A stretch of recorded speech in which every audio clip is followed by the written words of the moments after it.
19 to order. And for the record, we have a full commission present. And if you join me in the pledge, please. I pledge allegiance to the flag of the United States of America and to the republic for which it stands, one nation, under God, indivisible, with liberty and justice for all. Thank you and welcome. First order of business is the agenda. Have you had a chance to look at the agenda, Commissioner? And if so, what is your pleasure? Chairman Johnson, I have had a chance to look at the agenda, and I would move to approve as presented. We have a motion to approve. Do we have a second? Second. Second by Commissioner Smith. Motion by Commissioner Lloyd. Any discussion? Mr. Chairman? Commissioner Quinlan. Thank you. I would like to see that motion amended to include under executive session acquisition of real estate. All right. Let's see. We're already talking about personnel, so we have real estate issues.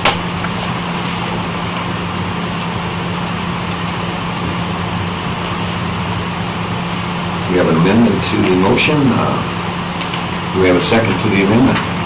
I'll second that. We have a second by Commissioner Smith, motion by Commissioner Wendling. First, we'll vote on the amendment. All those in favor of the amendment indicate by saying aye. Aye. All those opposed, motion passes unanimously. Next, we have a motion to approve the agenda as amended. All those in favor of the motion indicate by saying aye. Aye. Any opposed? Motion passes unanimously. So the amended agenda is approved. Next, under tab A, we have approval of minutes for July 16th, 2019. Commissioners have had a chance to look at those, and if so, what is your pleasure? Almost speak at once. Mr. Chairman, Commissioner Smith. I move that we approve the minutes from the January 16th, 2019 meeting. Well, you're close. You're 6 months off. How about July? That'll work. July 16th, 2019. Let's do that one. We have approval. We have a motion to approve the minutes for July 16th, 2019. Do we have a second? I'll second. We have a second by Commissioner Shanefield. And any further discussion? Hearing none, all those in favor of the motion indicate by saying aye. Aye. Any opposed? Motion passes unanimously. Next, we have the acceptance of the bills, approval of the county vouchers, warrants, approval of the monthly reports, approval of the bonds, approval of pay dates, rebates. Commissioners, have you had a chance to review those? And if so, what is your pleasure? Mr. Chairman, Mr. Wendling. I'll make a motion that we approve the acceptance of the bills, which includes the county voucher warrants, monthly reports, bonds, and A-date rebates. We have a motion to accept the bills, etc. We have a second to the motion. Second. We have a second by Commissioner Lloyd, motion by Commissioner Wendling. All those in favor of the motion indicate by saying aye. Aye. Any opposed? Motion passes unanimously. Next, we have a public hearing for a budget amendment for the clerk of district court, Longario, and the clerk of district court. Chairman, Good morning. how are you? Welcome. Good morning.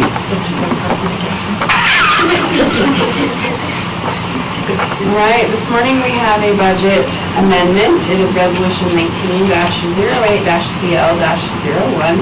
This budget amendment is to increase the expenditures in the general fund for clerk of district court capital by $2,500 and decrease the expenditures in the general fund for the district court operating by $2,500. We will need to open this up to the public before it can be voted on. Are there any questions? First question, what kind of capital are we talking about here? For the computers. I thought I had budgeted enough, and for the political things, the way they are around, computers are more expensive than what we had planned. Yeah, we don't need all those computers, but it's a different story. Yeah, that and a scanner, and I'm not asking Commissioner for more money, I would just like to move it if that is acceptable. We understand that. Any questions before we open up? We'll open this up for public comments on this issue. Are there any public comments relative to this issue? Tim, do you have any comments? No, it just has to happen. Are there any other comments from the public? Hearing none, we'll close that portion of the hearing, and I'd entertain a motion to approve resolution 19-08-CL-01, Sweetwater County Budget Amendment, as requested by the clerk of district court. So moved, Mr. Chairman. We have a motion by Commissioner Smith. Do we have a second? Second. Second by Commissioner Wendell. Further discussion? Hearing none, all those in favor of the motion indicate by saying aye. Aye. Any opposed? Motion passes unanimously. Thank you. Thank you. Thank you. Thanks. Morning, Bonnie.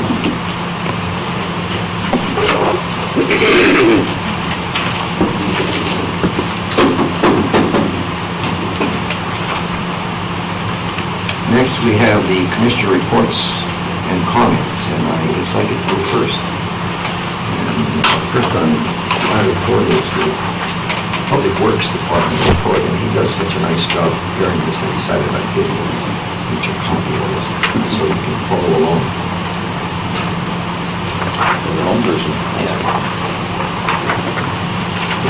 This is Public Works Department report for August 6th. The facilities area, the law, library, model, electrical inspection has been completed and the insulation has been installed. Justice Center, a load bank test was completed on the generator at the Justice Center and passed. Purchasing. New carpet will be installed in the purchasing conference room this Saturday. Lagoon Drive Consolidated Facility. This is an important one, Commissioners. The EDA architects are preparing to present their draft facility study regarding the Lagoon Road Fire and Public Works facilities during the August 20th Commissioner meeting. So that you all will get a first look at what tentatively is being proposed. Next, Road and Bridge right-of-way mowing. We are continuing to mow the right-of-ways around the Green River and will be moving to Forest and Eden in 2 weeks. Patching and road mill placement. County crews will be out north of Rock Springs patching and road milling streets during the month of August. Engineering, 2019 paint striping project. We held a pre-construction meeting with the contractor on Monday, July 29th. They received all of their paint and glass reflective beads for the project and will start striping roads on Wednesday after they clean them. Salt Wells Road, Bitter Creek Crossing. The plans and specifications are 95% complete, and I will be reviewing them this week, I-18. If everything goes well and we receive the final commitment from the Army Corps of Engineers, we will proceed with the project bidding phase with construction this fall. Consistent with his report, I've had occasion, and I try to do this at least once a year, to go out south and look at the roads. And I wish Gene was here to hear this, and I'll make sure he does hear this. I have never seen the road leading up to Aspen Mountain, over Aspen Mountain, and down the south side of Aspen Mountain in better condition than it was when I was on it. It was an absolute beautiful job of grading on that road. It takes in the operator of that blade, whoever it might have been, I should know, we'll find out who it was. Even took into consideration the complaints that we consistently get from Rock Springs Racing. They think that we borrow pits are graded in such a way that we could land planes on them. Their problem with that is what that does, once you disturb the surface, it really, the weeds can pop up very, very rapidly. And the operator, whoever it was, took that into consideration and just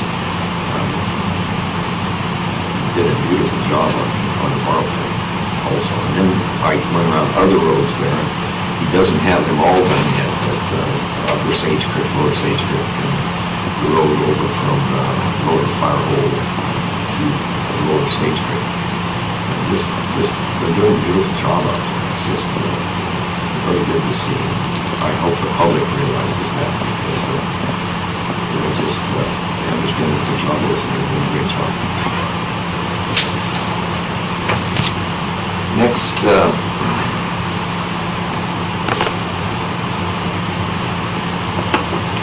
John, I think what I've asked is, if you've been following what's been happening in the papers with the 6-cent process, it's kind of got misdirected in my opinion. So with the new commissioners here, I think that we need to understand what the process truly is by law. And I've asked John to research that and make a very short presentation to us as to the process, not so much as what the projects need to be, but as to the process. So John, could you do that, please? Yes, traditionally, the cities have identified, the incorporated cities have identified if they are interested in the 6-cent process, and by statute, 2/3 of the municipalities have to support that process. And again, traditionally, once those 2/3 identify that they're interested, they'll come to the county commissioners, and it requires 2/3 of the municipalities, and then the commissioners to support the 6-cent process. And so once you have that totality, then 110 days before the election, so assuming it were in November, then that would be July 16th. So by July 16th of next year, then the process, notice has to be given to the clerk, and then the clerk has some processes that she would undertake between July 16th and the election, giving notice and that sort of thing to the public. But there are also a couple other statutory components to bear in mind, that you have to, it has to be for a specific purpose or a specific project. And I mention that because it also identifies that it shall not include ordinary operations of local government. And traditionally, that takes the form of capital projects. But it's just something to bear in mind as the cities identify what they're interested in, as the county starts thinking about what they're interested in. Those are the parameters, that it has to be a specific purpose or a specific project. And then once the total amount has to be identified, so the amount of revenue that is sought to be collected has to be identified, as well as how excess funds are to be used. We've talked about that before, and length of time that the funds will be collected for. So those are some components that will be necessary. A couple other statutory components to bear in mind is that you'll have to consider if you're going to want an underwriter, and that's if it's going to be bonded, if the process will be bonded, okay? And if you do choose to have an underwriter, the underwriters oftentimes come along with a public policy service, which is the getting out to the public, getting information out. So that's a service that's out there. That particular service, I contacted the group, George K. Baum and Company. That's the group that was involved, were the underwriters on the last 6-cent project for Sweetwater County. They were also involved they were the underwriter for Carbon County this last May, and also I believe Campbell County in last November. So they've been involved. So that you have them, you have a PAC, and you have bond counsel are the other different components that would have to be ready throughout that process.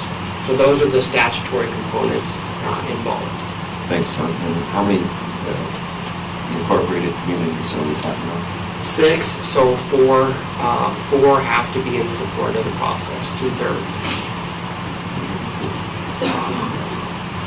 One of the things I'd say is I think Mayor Rust we had the right idea and what he tried to do. And what he was trying to do is get the mayors of all those incorporated communities together, but because the first decision to be made is whether they want to go forward with it, if there's enough support for the two-thirds that John's talking about, to go forward with it. And that's what he was trying to do, and kind of went beyond that. So that is the first thing, and I think that there's nothing wrong with those mayors, in my opinion, just getting together and start thinking about what they want to do, whether they want to do it, and if so, what are their projects that they would want to put forward. We have the same issue. If we decide that it should go forward, we need to have those that we represent, i.e. the events complex, the hospital, who supported Castle Rock in the past, and our projects that we go forward with, like in the medical office building, we did that, we supported the hospital with two different projects. So those are the things that we need to be thinking about as a commission. So I thought that it would be good to have John do that. If you have any questions for that, John? Mr. Chairman? No. Yeah, well, they'll have to get a place on the agenda when they come forward, so it'll be an agenda item, is that correct? Traditionally, as the chairman identified, the cities have come together, identified their interest, and then brought that to the commission in one fashion or the other. Okay, as an agenda item or even as public comment? Yes. Okay, We'd probably want that as an agenda item. I think so. I would encourage that. Mr. When Chairman. we get proper notification in the process, it's going to be proper. Okay, very good. Very good. Questions? Thanks, John. That's Thank you. excellent. Appreciate that. Excellent.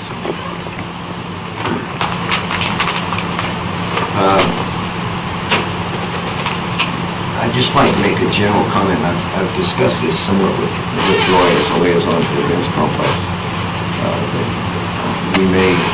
My view of what's gone on at the events complex is unbelievable, what they've done in a very, very short period of time. In the bringing, I think it started with the coaches, they brought those the Tiffin coaches, and there was unbelievable number for that. Then they get the Red Desert Roundup, then they get the National High School Rodeo, then they get the fair. And when you really think about that, just take the numbers for the National High School Rodeo, which is the largest rodeo in the world. That rodeo is the largest rodeo in the world. That supposedly brings in roughly $8 million in a short span of 2 weeks to the community. Then you take all this other contribution that's coming out of the events complex. It's just, I think they just do an outstanding job. The staff, Larry Lloyd's staff, the board for the events complex, and I think mostly the volunteers. They just do an outstanding job for this county and also for the state of Wyoming. It's just, and I think, and I've talked to Roy, Roy's going to have some ideas as to how we might want to recognize that. So I think they just do an outstanding job. So. Then I've drafted a couple letters, and they've been sent, and I just want to make sure you know what I've done. The first one is Mary Jo Redwell has been the state director of the Bureau of Land Management. My first encounter with Mary Jo was when she was running the Cameron office 14 years ago or so. And I think very highly of Mary Jo. She's retiring. So I drafted a letter acknowledging her retirement and how she, in my opinion, has done an outstanding job for Southwestern Wyoming and the prior commission assignments, and then for the state of Wyoming. So that letter has been sent from me because I'm the one that has had the greatest contact with her. And then when that position is vacant, we got some indirect direction from the Wyoming County Commissioners Association as to who they thought we should support for that position, which they can support whoever they want. And I'm going to choose my words very carefully for a change. And they can support whoever they want. In my opinion, they're a much, much better candidate for that position. And with Mark's help, we drafted a letter to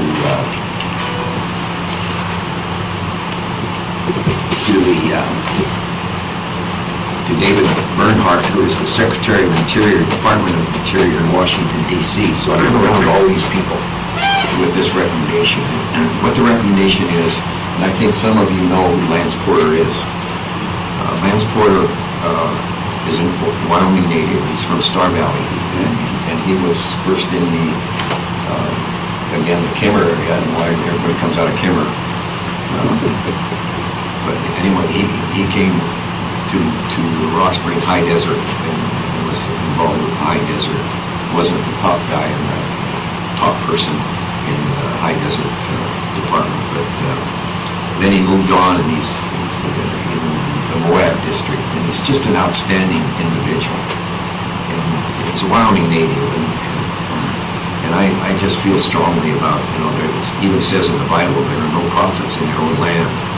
And I resent that. I think we people that come out of Sweetwater County and the state of Wyoming are as bright as any in the nation. And I feel we need to support people like that. I think Lance is one of those people, and so that's why I sent a letter to Bernhardt. I've been in Washington 2 different times in the BLM Interior offices, promoting various aspects of the things that are important to Sweetwater County. When we've got 70% of the lands in Sweetwater County are federal, we need to have people we can talk to, and I think Lance is one of those people that we can. And as you may or may not know, they also are in the process of relocating the BLM out of Washington, D.C. to, of all places, Grand Junction, Colorado, which is fine. There's nothing wrong with Grand Junction. I'd rather go to Grand Junction than Washington, D.C. So that is in the process, which I think is a very good move, because that all of the lands that are administered by Interior and BLM are primarily in the west, so I think that's a good move too. So I just want to let you know that I've done that. Hopefully you have no problems with that. Just did it. Good. And then the next things, I have a federal agency meeting in the morning, and I will be there. And then I'll be meeting with the CLG, Coalition of Local Governments, on the 15th. There's one other issue that I think that I'd like you to think about and possibly give me some direction or ideas on this. I think southwestern Wyoming is more important than Sweetwater County. We may be off on the wrong foot with our governor. The governor, Weed was really great in southwestern Wyoming. He was here all the time. He loved the rodeo. He came on many, many different occasions to Sweetwater County and southwestern Wyoming. And our new governor hasn't been here at all. And I've got a feeling that there's let me just say it this way, I think we're off on the wrong foot with our new governor. And I'd like you guys, I'd like all you, excuse me, I gotta get over it. With a little time, I'll learn. But we need to give some thought as to how we might be able to improve our relationship with our governor. One of the areas that I think that we all need to be aware of is AML funding for the state. That comes out of the state, and Sweetwater counties, and appropriately, has received millions of dollars in AML funding for abandoned mines. Maybe that's the route we go with the governor, is to thank him in some way for the AML funding and what they've done in southwestern Wyoming. And I think we deserve it, and I think we've received a tremendous amount of money for those. It's important to the counties. I just ask that we give some thought to that. Got any ideas how how we might be able to improve our relationship with Bel-Air. I think we need to do that. I think it's more than a coincidence that he hasn't been here. So that's all I have, unless somebody has some questions. No, just a couple of statements. First of all, we got to wonder back when during the primaries, I know it's behind us, because he didn't take Sweetwater County in, and I wonder if that isn't part of it. And I think reaching out to him through the AML work and that type of thing, and even as, you know, he sits on that slid board. Absolutely. And even presently, we received money as well as, I'm sure there's projects coming down between Green Rivers, so I definitely think we need to thank him and then also invite him out, even if it's, you know, for whatever. So I agree with you. I think it's very amenable to, you know, find out and get involved with him again. So whatever it takes, I support 110%. You know, whether we like it or not, Cheyenne controls our destiny to a great Yeah. extent, and we've got to have a good relationship. I agree. And then on, so that's all I have on it, unless someone else would say something. Then I got one more thing I'd like to mention. Sure. With regard to Public Works Director, you know, a good example of what he and many of our employees have brought to the county over the years, and even as we replace employees, it seems like, thank God, we continually get better and better people, you know, that do great jobs. A good example is last week, we all got the email regarding the issue north of town with roads, and not only did Gene get on it as soon as Sally sent it out, the thing I appreciated about it was not only did he have an answer for the constituent, but two other things. He had a plan and when they were going to be there, and your report this morning supported that plan. And second of all, the willingness to go out there and meet and visit and look at things at the bequest of a patron of Sweetwater County. I mean, and this isn't the first time that's happened. And that just typifies the people we have working in the county, through the county offices and that, whether it's technology, whether it's planning and zoning, whether it's grants, whether it's facilities, any of it. And I just want to echo, when you brought that up this morning, I was going to mention something about the email last week, but I just really see him pass it along, and we need to continue to pass along the rest of the employees who do a good job. So, thank you.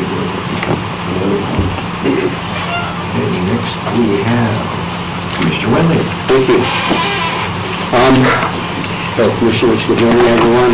First of all, I'm glad to be back after missing the last meeting and that type of thing. But even though I missed the community protecting the greens, one of the water reports, I think everybody will appreciate that due to the winter snows and continued winter runoffs in the mountains, especially south of here, the prediction for possible call on water, rather than being this fall, November, they're saying could be 3 to 4 years away now.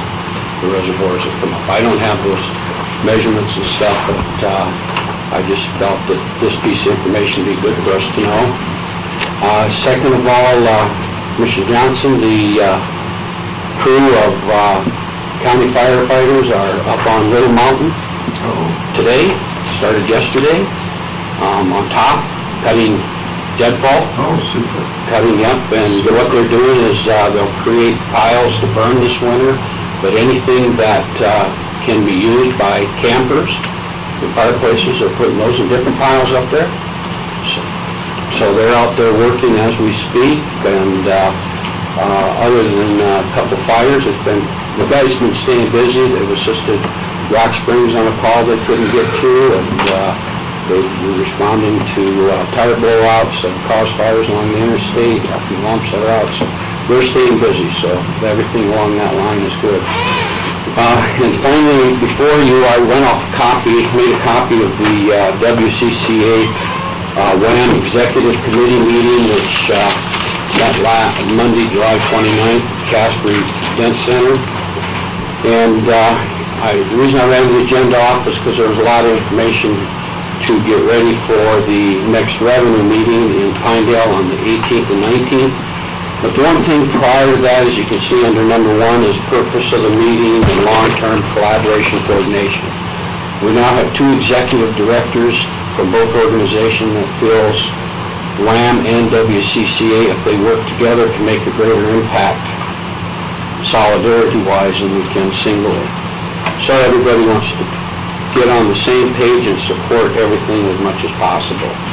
And you can see what the agenda items are. You can see the direct distribution consensus funding come up. We do know that in the legislation, they're going to look at getting together and asking for 125 in direct distribution. They're going to ask for the consensus funding to come back and ask money for along that line. And start putting legislation together so the groups can vote on them this fall or January when we meet. Talked about taxes. I wasn't able to stay for when they talked about severing taxes, federal mineral royalties and others, but they did talk about the municipal tax, the sales and use taxes, and the optional municipal tax. That's a big one because the counties don't support it, but the WAM does. The big cities make some huge gains because it's a tax they can request to put in, but the small towns won't get any of it because they're not big enough. The county doesn't get anything.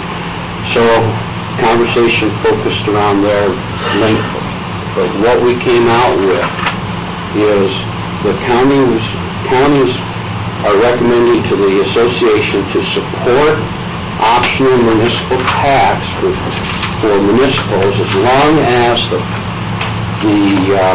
5th and 6th penny are protected.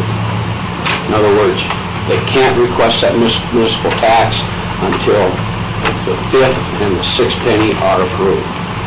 So that's what the group came together with, and then that suggestion came out from the mayor of Cody, because it became very clear, and we held our toes to the line saying, you know what, if we weren't going to support it the way it was, and then they suggested that, and the group said, yeah, we'll take it back to our companies, back to our association. So that was huge moving forward, but at least the 5th and 6th is protected, so the small towns and the counties, can't be left out when municipalities on their voting base want to approve a municipal tax. So I thought it all went well. I'm looking forward to, I'll go up to Pinedale on the 18th and 19th. Because these things will continue to move forward, along with, hopefully they'll come out with recommendations for wind solar tax, which the Revenue Committee was taxed with, as well as the Revenue Committee was taxed with the responsibility to come forward with regulations for vape smoking, which right now has nothing. Nothing. They can do whatever they want, which with these vape cigarettes, as well as the Juuls the kids are buying online and using in schools and stuff. The Juuls, if you don't know, because it's all unregulated, the Juuls chips that are purchased or manufactured. We have 10 companies in Wyoming, 10 small businesses that manufacture their own vape, and the words from one of the manufacturers is, we can put anything we want in those chips and in those vapes, even as much as putting in cannabis or more stuff. So there's no regulations going on. So Revenue Committee and legislators have a big job ahead of them, not only with funding, but also. The other thing I just want to touch on for a moment is ad valorem, which supports 78% of ad valorem goes to schools. With what's taking place in Campbell County with Black Jewel and Peaks, Call Peaks, thank you. When they hadn't been paying their ad valorem for 2+ plus years. When they declared the bankruptcies because of the way Wyoming statutes are written for the Cloud Peaks bankruptcy court in the southeast declared that Campbell County would be the last creditor to be paid for ad valorem. Because of the way our laws are written, they don't protect the ad valorem. And because of that, that's approximately between $35 and $40 million, which possibly won't get paid. Figure 78% of that school districts. Now, if you add Black Jewel on, which we read as of yesterday, that's in the bankruptcy courts, if it comes out and regulated that again, Campbell County is the last one to be paid ad valorem. They figure that's close to $35 to $40 million again, so 78% of that, you can do the math, that's what will impact the education fund.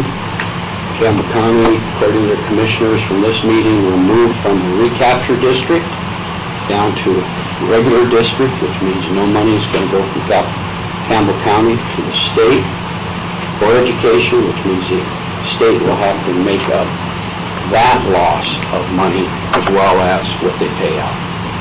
So the ad valorem issue is huge. The minute that Cloud Peak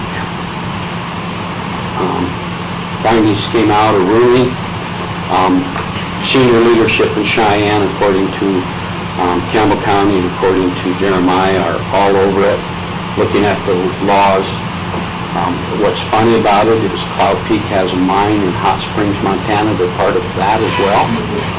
Cloud Peak's mine is the Springford mine. It is in Montana. Yeah. And their bankruptcy proceeding is different than the other two big mines. So I think it's the Bel Air and Black Jewel are both in Campbell County. But the ruling for Cloud's Peak in Bighorns, Montana, they're first on the list to get their money because of the way the statutes are written. Are in Montana? Yeah, in Montana, I meant, I'm sorry. So anyhow, just plenty of information, that stuff's going on, and we'll stay on top of it, or stay with it, and try to keep you guys informed as much as possible. One question, this says 105 district million, I think you said 125. Yeah, this is what what we got this year, in the past year. But what we're gonna do is ask for 125. Yeah, this is just starting point. Okay? Thank you. And that's all I have, Mr. Chairman. Okay. Good report. Next, we have Commissioner Shanefield.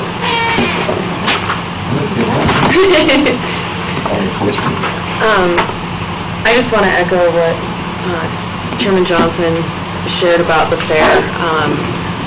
We serve Simplot's with French fries, and so I actually brought some folks from Boise and from Idaho in, and they were just blown away at the grounds, at how the setup was. The grounds were impeccable. I mean, just the flower arrangements. So when you bring in people from outside, and they really have a lot to say, and all of that after the rodeo, the high school rodeo, all of the other events going on out there, I just want to say thank you to all of the staff and the volunteers. They've done a fantastic job. And our fair this year was wonderful. They did a great job. I've been speaking with Bree at the museum, did a tour.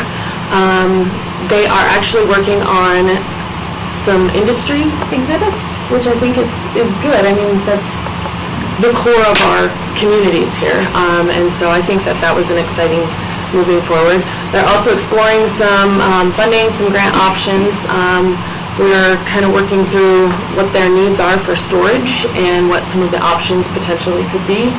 And we're also looking at what their needs would be moving forward for housing of the actual museum, what would be the best for their location as well as the best for the city of Green River and the county and everybody moving forward. So I have another meeting with them on Thursday, so that's moving forward. I also had the opportunity to go meet with Golden Hour Senior Center. one of the things that I feel to note with them is that their in-home meal services have increased like significantly in the past year, the past 6 months even. And they're really being very diligent about ensuring that they're continuing to increase their services throughout Green River. They're also ensuring that Green River's not being left out of some of the, there's one fund that comes in and only one person in the county can hold it.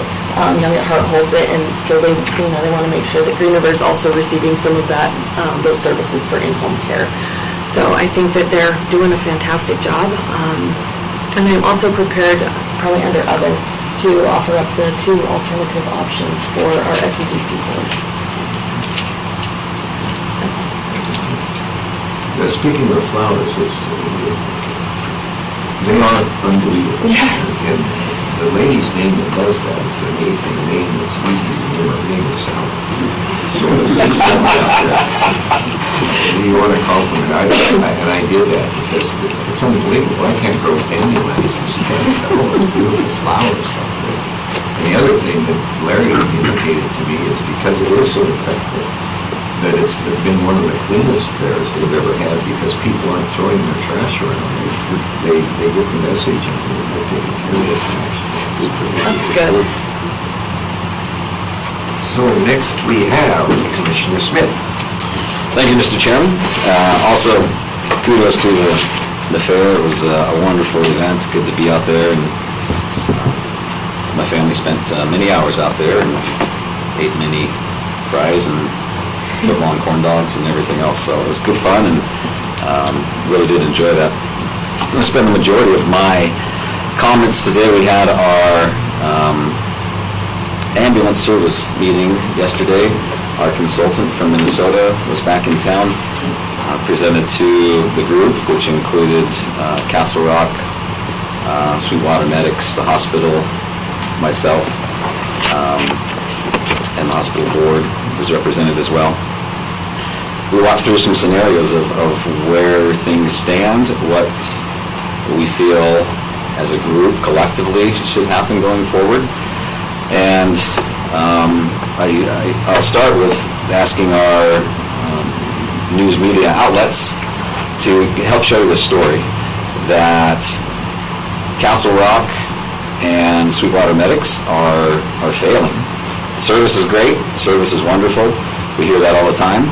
Financially, they are failing to the tune of, in Castle Rock, about $35,000 a month they're short. We've subsidized Sweetwater Medics about $1.2 million. And so it is not sustainable, and it's disheartening to hear that when it was floated out some months ago that the hospital was looking at perhaps taking it over. Many of the comments that were received were, oh, the big bad hospital looking to take over this big moneymaker and gobble it up. They're doing great, they're doing fine. Why would you let the hospital do that? Why does the hospital need more money? Why do they want to take this over? And that's just not the case. Through our meeting yesterday, it's at the point where people are willing to essentially give away their assets, their business, because of what dire straits things are in right now.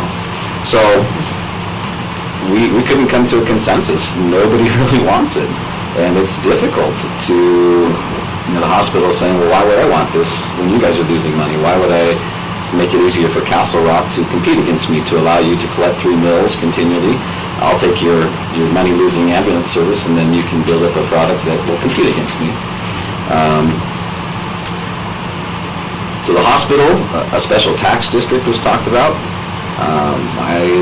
I don't know, we haven't discussed this as a whole commission, but my feeling is that that's really not an option. It feels as though from the past and kind of the current status of special tax districts that it's easy to lose control and lose focus and lose direction with that and where it goes.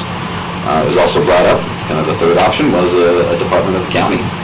And how could we take that and have it run under the county? We're funding quite a bit of money to it already between Castle Rock and Sweetwater Medics. I also said that's probably not something we really want to do. So there's not, essentially it came down to, what does each entity need? What would the hospital need to take it over? What concessions would they need from Sweetwater Medics and Castle Rock? What would the county need if we were to take it over, or to create a special tax district? And those are hard questions, because it's one of those things where it's two philosophies. Is it a public good, or is it a pay-for-use? A lot of tax dollars are going to this service already, and so that makes it something of a public good, but then most people don't use the service. Certainly we want it there when we need it. At the same time, many people have never ridden in an ambulance. And so how do you find that balance? Two other points. One, in the contract that was signed with Sweetwater Medics, it was stipulated in there and that they cannot raise their rates unless it's approved by the commission. I wasn't here, I don't know how that got in there. They think that maybe they wrote it in. Seems kind of silly. I don't really want to be responsible for them running their business. So their rates are much below the national average. And that is part of the funding issue that they're having. So we may see them here shortly in the next little time to ask us about raising the rates to a more competitive level, even to Castle Rock's level. Castle Rock does charge more. And then the other thing is that the other option that has happened elsewhere is that a large conglomerate, the national company, will come in, as they have in Fremont County, and say, county, we'll do your service for free. We won't charge you anything, it won't cost you anything. So that would mean, $1.5 million back to us in the county. The problem with that is that they own both the ground and the air. Air is very lucrative, and so you can charge $35,000 to the insurance for a helicopter ride to Salt Lake. And so what they're seeing in Fremont County, they have a helicopter both in Riverton and in Lander. That's how lucrative it is for them. And they're supposed to transport to the nearest appropriate hospital. But that's left up to those on scene to determine who are employees of that company, not employees of the hospital. And so they can say, well, yeah, this person looks like they can't handle them in Riverton. We're going to fly him to Salt Lake, or we're going to fly him wherever, and bypass the hospital, and more air miles, more money for them. So something that maybe should be fairly simple, could be taken care of at the hospital, they bypass and just go straight elsewhere, money-wise. Also, they've found that we say, well, why don't they do ground service for something that's 4 miles outside of Lander? Instead they send a helicopter, because they don't, like on a Sunday, they won't staff their ambulance, and so there's no staffing. And so it has to be a helicopter that goes out and gets them. So there's a whole bunch of things that, for the community, the well-being of our community, our hospital, that there's troubles with that. And there's been flyers sent out just recently, come down to Hitching Post, have a free lunch, and we'll tell you about our air services and our ambulance service. So, not the progress I was hoping for. I was hoping we'd have this wonderful presentation, this is what we should do, and this is the timeline we're going to do it. And instead, after a 5-hour meeting, we walked out saying, wow, there's a lot of problems here still, and we don't have a resolution. So, everybody's talking, and again, I'd ask that we get that message out that really, despite the excellent service that is being provided, financially it is not working, and it is a mess, and nobody wants it. Not those who are running it currently, not those who have been offered it for free, essentially, and we're still in the process. A lot of smart people working on it, but it's not there yet. So that's my report on that, and we've got a hospital board meeting and also airport board coming up, so there you go. Just a comment, if I may, Commissioner Smith. Several years ago, Marty Burns and I went up to Fremont County to look at what they were doing. And what they had done is the county had taken it over. And at that point in time, it was the best thing since Paul Beer. They said it's great. They bought all these facilities, and it's just great. So we came back with the idea that maybe Sweetwater County should do that. Well, it didn't take very long, that went into Bark Hill. And that's why they've got a mess up there now, is because it became too expensive for the county to try to do it. And so then they've done what you just described, and they don't like that either. So Fremont County's kind of been the one that's been leading the charge on this and haven't come up with a good solution yet. Nor have we. Campbell County was given to us as an example of how things are working, and the hospital has taken it over there. But there's a little bit of tweaking in how things are looked at. The ambulance collects about 42% of what they bill. And you can imagine how that, I couldn't run a business if I were collecting 42% of what I bill. And that's partly contracts. Blue Cross Blue Shield is, they've actually been ruled against in court of using extortion tactics, where they say, this is our offer to you, we'll pay you 60% of what you bill. And if you don't like it, then we'll send the check to the person that was provided the services, and then you can fight with them about getting it back, which obviously, does not go very well. Their collection rate goes way down. And so it's things like that. But Blue Cross Blue Shield is by far holds a monopoly essentially here in Sweetwater County.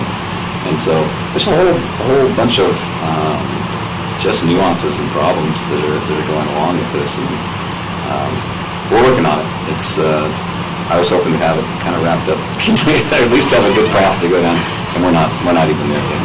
So. Any other questions? And I think what's important, Mr. Chairman, please, I think what's important for us is kind of do what you have to say, kind of keep pulse on it.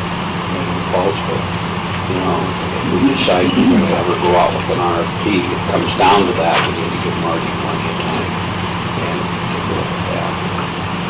Work with our attorney to see if we can get any, what I call protective clauses in it, that type of thing. But we know who will be the first one to do it.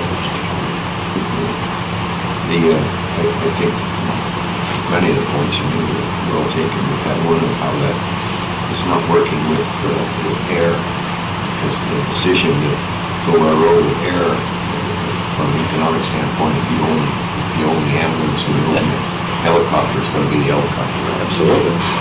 Yep. And your revenue is much, much more. That's great. Okay, thank you, Mr. Smith. Commissioner Lloyd. Thank you, Chairman. Just a couple things. I'll start with a little bit about last week. We have committed the events complex staff, and they've done an actual great job in everything they've done over a short period of time. But I just want to congratulate, really, to me, what the fair is about, and that's those 4-H kids.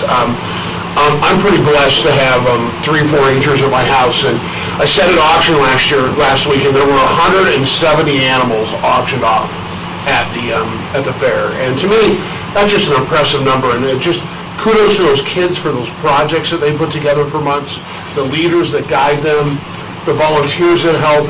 It's an amazing thing, and it also makes you proud to sit there and watch the community support. I personally know a family that I live with that was really happy to see great prices on 2 lambs and 2 goats over the weekend. I still haven't decided why people would buy goats at the auction, but it works every year, so I might just go with it. But it was great to see that community support out there for those kids throughout the week. And great coverage in the papers and Sweetwater Now and YO4 News showing the work that those kids do. And so just want to accommodate them. Also want to throw out big kudos to Marty Gifford and 4-H, the Extension Office, and Liz Tolman of the FFA. Those guys have really guided those folks, and the volunteers. And it is one of the things, like watching the fair, the superintendents of the barn, if anything's impressed me outside of Larry and his staff in the last couple of weeks with everything that's gone on from Tiffin to the rodeo, it's the volunteers. We threw at the high school finals rodeo 500 volunteers and 750 different volunteer spots. Last week at the fair, that thing ran smooth, and a lot of it had to do with the volunteers making that happen. So just want to congratulate the kids and those folks that make the 4-H group so spectacular, and really make that a great week for the fair. So that was there. Just one last time, I don't like to give Larry as many kudos as I feel like I've been, but him and his staff truly deserve a lot of kudos for everything. And when I was at the National High Schools Finals Rodeo, talking to Drew, he kind of started showing me everything they had to do to transform from rodeo mode to fair mode. And they really do that in 4 days. And it is quite immense. So great work to them and what they're bringing into this community. As far as board meetings, I set up with the library board, had a library board meeting in the last couple of weeks. Big things, and this is we talked about Public Works, and this is a great example of how we can work together as a county. Is there were some issues at White Mountain Library on one of the lots, and Gene went out and worked on it, and next thing you know, we've had, with the partnerships of Parks and Recreation, County Fire, Public Works, we've been able to take care of an issue, and it's just great to see that be taken care of. Outside of that, kudos to the library for great programming throughout the summer. If you haven't had a chance to look at their flyer or the events going on, they've been able to bring in great events and learning opportunities through the kids all summer. And Jason does so with his staff in a manner that really is progressive when you look at libraries and really moving in a positive way. The last has also met with Southwest Counseling Services, and things are going fairly well there. The only other thing I'd mention is it was exciting to see a little development in the community with the addition and the announcement of Harbor Freight coming into the community. I'm excited to see what they do as a business and provide to the community. And then I'll have office hours next week. I'll be in the office from 8 a.m. to 10:30 a.m. next Tuesday. So that's all I have, unless there's questions. I went out and looked at what they've done at White Mountain Library also. The slash piles are there. It's all very obvious they've been working. I'm sure the residents there notice that also. Any other questions, Commissioner Wood? Very good. Next, we have county residents' concerns. So we'll open that up for county residents' concerns. Does anyone in the county, audience, have any concerns? Hearing none, we'll close that portion. Next, we have the annual renewal of the cooperative agreement between the Wyoming DFS Child Enforcement and Sweetwater County Clerk of District Court. Donnelly. Good morning again. Good morning again to you. This is the annual contract that we have with DFS with child support. We use their equipment, their program to take in child support, disperse it. And John has reviewed it, Mr. Dillon has reviewed it, as well as Mr. Aramosky. Aramosky's looked at this one. Wow. Who's the work? That's great. Just checking on you, John. And they seem to think everything's in order. Any questions? You have it in your packet, have a chance to look at it. And, if you have any issues, you can bring them up. Attorneys have looked at it. Being the new guy, this is just a similar agreement that we run yearly. It's an annual agreement. And traditionally, no concerns or issues that arise. Okay, hearing that, I'd entertain a motion to approve the cooperative agreement for responsibilities between the Wyoming Department of Family Services, Child Support Enforcement, and Sweetwater County Clerk of District Court, and authorize the chairman to sign said document. So moved. We have a motion by Commissioner Shainfeld, and do we have a second? Second. Second by Commissioner Wendling. Any further discussion? Hearing none, all those in favor of the motion indicate by saying aye. Aye. Any opposed? Motion passes unanimously. Thanks, Tony.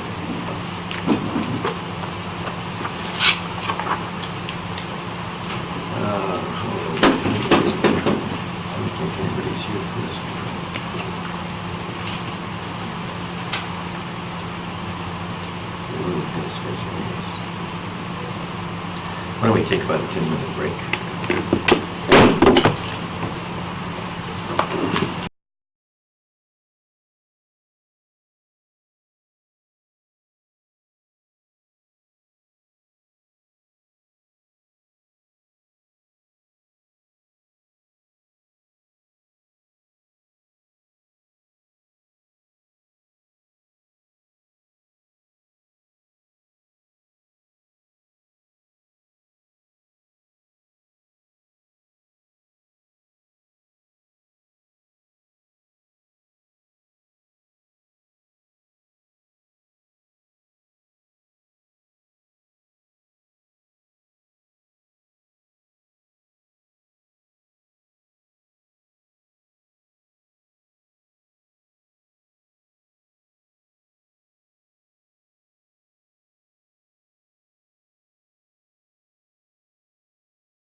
Events Complex with Sweetwater County, with Commerce Bank of Wyoming, Mr. Bob Perry. Welcome, Bob. Good to see you here. Thank you.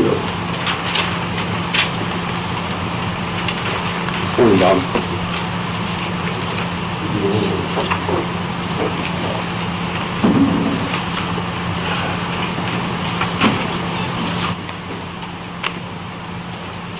Go ahead, tell us what you need.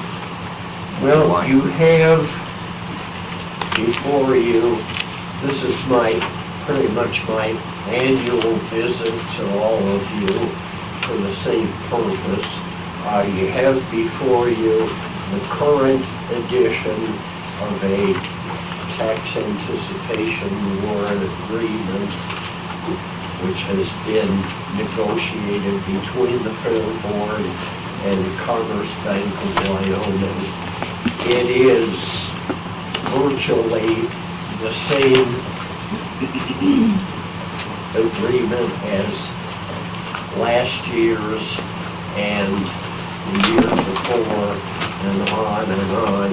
I'm pleased to tell you that we were able to negotiate the interest rate down slightly from last year's.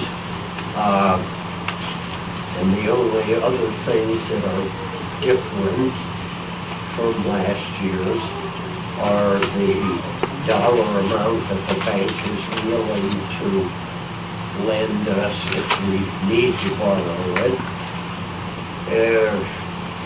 Has changed simply because the total mill levy that was granted through the budgeting process likewise changes. Still 75% of total mill levy. It's been that way as long as I can remember. And essentially it's the same thing, but because they have an expiration at the end of each fiscal year, we have to renegotiate an agreement and bring it to all of you for your approval. And I think historically, the only thing that has changed is the interest rates and the loans. And I assume that all of you would look at this, if you haven't done it this year, you did it last year, so got a comment on it or anything? I did look at it. There's only one slight statutory change. I don't think it'll have any effect. The 75%, there's an 80%. It does identify in the current statute. So that's the only change. Commissioners, you have any questions on that? Do you understand why they need this? Okay. With that, then, I entertain a motion to approve the tax anticipation loan agreement for the Sweetwater Events Complex with Commerce Bank as presented, and authorize chairman to sign said document.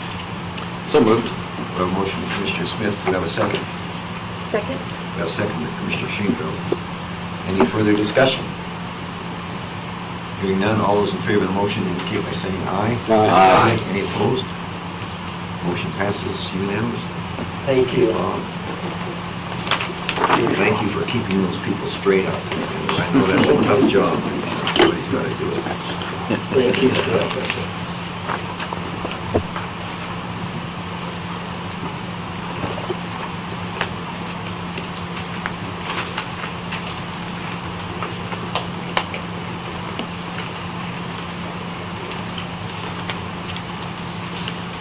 Next, we have the fiscal year 2020 University of Wyoming Annual Contribution Agreement.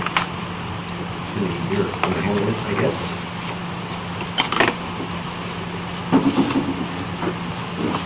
Madam Chairman, fellow commissioners, in your packet, you will have the fiscal year 2020 University of Wyoming Annual Contribution Agreements, where the county and the University of Wyoming have an agreement to help fund the 4-H youth development programming.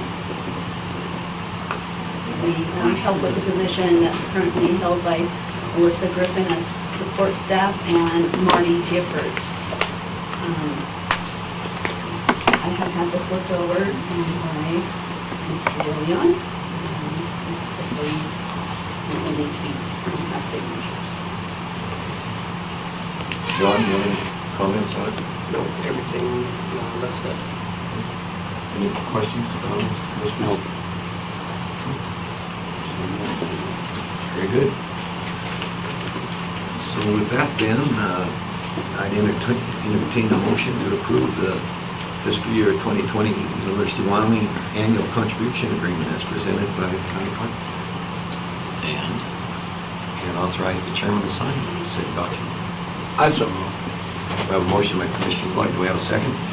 I'll second. Second by Commissioner Smith. Any further discussion? Hearing none, all those in favor of the motion indicate by saying aye. Aye. Aye. Any opposed? Motion passes unanimously. Thanks.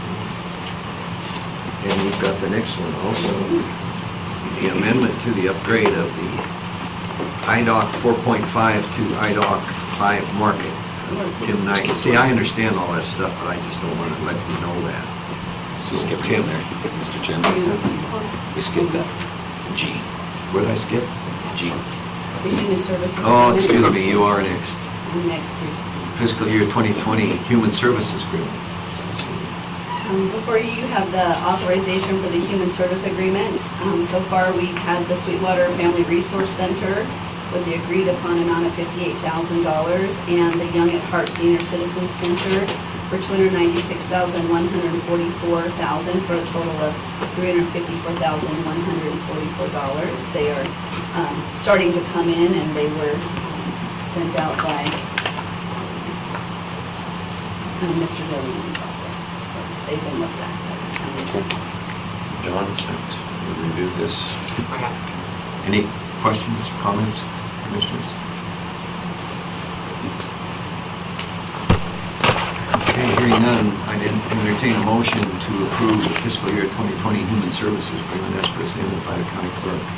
It requires the signature of all commissioners. So we have a motion to approve. So moved. A motion by Commissioner Smith. Do we have a second? Second. Second by Commissioner Wendling. Any further discussion? Hearing none, all those in favor of the motion indicate by saying aye. Aye. Any opposed? Motion passes unanimously. Now we have, as I indicated, I don't want to do that. Now you're in the conversation. Commissioners, we needed, or we're in the process of upgrading IDOC, which is the ability to look up land records online. There's a new product, IDOC Market, which is what Tyler is moving to, which requires an amendment to their agreement. So we have the agreement to do that. So this is an upgrade with different functionality and some cost sharing and profit sharing and some other things to do. So I don't know if there are any questions that you have or... Any questions, commissioners? Just straightforward. It's just a software agreement. I mean, they're not... Nothing significant. It'll be a change in the way we do things. As we've talked about scanning the documents up there and offering to the public and getting revenues for that. And so that's all part of this. This is the first step in that process. This is in place of the other system that we had the presentation. Yeah, we're currently using IDOC already. Yeah. So this is their website of it. Okay. The scanning side will be another project that brings the documents into this system. Mr. Chairman, Commissioner Wendling? the scanning to move documents into the system is what we approved for last. Yes. Correct. And All right. this is the part of the software that allows the marketplace where they can collect the funds. So we're upgrading to that to be able to move forward with the scanning and the, But all the existing documents that we've done from 1985 to today are in the system. Good. So it'll be available. Good. All right, thank you, Mr. Chairman. Any other comments, questions? Hearing none, I'd entertain a motion to approve the amendment to upgrade the IDOC 4.5 to IDOC 5 mark as presented by Mr. Knight and Councilor Elaine. Mr. Chairman, Mr. Wayne. I'll make a motion to approve the amendment upgrade of IDOC 4.5 to IDOC 5 market and authorize chairman to sign. Do we have a second to the motion? Second. Second, Mr. Shane's up there. It slipped from that. Motion by Mr. Wayne. Any further discussion? Hearing none, all those in favor of the motion indicate by saying aye. Aye. Any opposed? Motion passes unanimously. Thank you.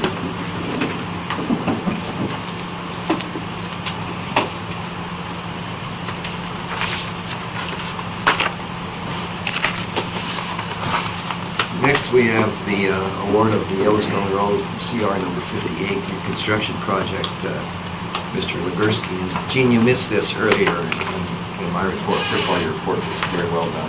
Thank you. The thing you didn't hear is, and I think I've said this to you before, is the quality of the work that I witnessed recently out south, especially on the road going over Aspen Mountain. It's just, I've never seen that road in better shape than it is right now.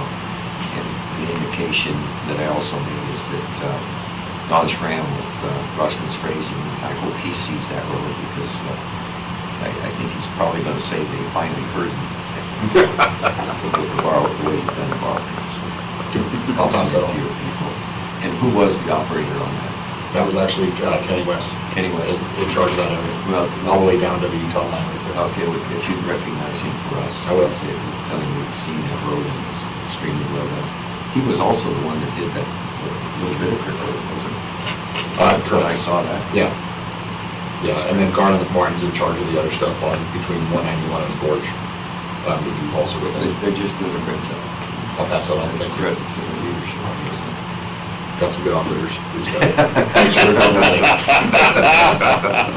Well said. Go ahead, Gene. So what you have before you is the award of the Yellowstone Road Reconstruction Project, and this is from basically the end of Stassels Ranch all the way out to 191. I don't know if you guys have been heading north anytime in the past couple of years, but it's outlived service life. So what we're actually doing is widening that road, completely redoing it, borrow slopes, all that kind of stuff, and actually paving that portion of the road. Designing it for 65 miles an hour, speed will be close to 55 miles an hour, but upgrading that road. And what I'm asking is to award it to Kilgore Construction, doing business as Lewis and Lewis. They were the only bidder. We had two other bidders look at it, they just couldn't fit it in their schedule this year. Kilgore has done many projects with us before, and I'm confident they will do this done. And that's only the section from the Stassels Ranch. Stassels Ranch, all the way into where we tie into 191. We're actually going to reconfigure that entrance into 191 and do a little bit of stuff and actually help them make it more pronounced. The sign has went up. I talked to them about moving the sign further up the road. There wasn't actually, it hadn't been moved. It hasn't been moved, no. It hasn't been moved. I've talked to them about it. I went over that over the weekend, just looked at that road, and you better have, it's not quite this bad, but you better have four-wheel drive to get by there. It's, I was down two Sundays ago, and yes, it's yeah. And I applaud you for getting that done. So what's the plan for the rest of the road? The rest of the road. From south from Stassels Ranch? South from Stassels Ranch, there is a couple potholes in that area, but we're looking at actually in 3 years, actually chip sealing it or doing a scrub seal on top of it. We'll have to patch a couple of areas in there, but other than that, it's actually in fairly good shape for the traffic, so. Still no bike lanes? Yeah, they're tough. They're tough to put in, sorry. Just to give you a little history of what's transpired out there. I was on the commission when we approved the JY Road. And the philosophy of the JY Road was that then that would take all the traffic off of Yellowstone and divert it off of that over to 191 as, and so the condition of Yellowstone Road would be much improved. Well, I knew then that it wasn't going to happen, and it hasn't happened. And that's why the road gets torn up, because the traffic still goes on that's the old highway. That's the old highway. And that's what's going to continue to happen. So That and when you work on it, it's got to be done well. It does, and the geotech report has indicated some interested clay material underneath the road bed, that's all we'll say. We're taking steps to fix that, the clay material that's underneath the road. Okay. Any questions or comments, commissioners, on the request? I just one quick one, Mr. Chairman. Sure. Generally, the engineer's estimate has come in higher than the bids in the past. This one's a little different. Yeah. You don't need to answer. No, it's actually done by the consultant. Oh, okay. This is actually, in my budget projection, I have 3.3 million. Okay. To do this project. Yeah, we missed the dirt quantity on this one, not the quantity, but how hard the dirt was to move after talking to the contractor. On 40,000 yards worth of dirt, we were $4.50 off, so that's where the majority of the quantity is. Wow. Some other minor deviations, but the dirt it's only 40,000 yards worth of excavation, but it's what I would call difficult dirt. It's not just mass excavation. There's some fine grading in there and some precise dirt work that we didn't take into account. But they're just estimating. He's doing that in memory of Commissioner Cole, because, he always had a bad word. I always had a bird way, yeah.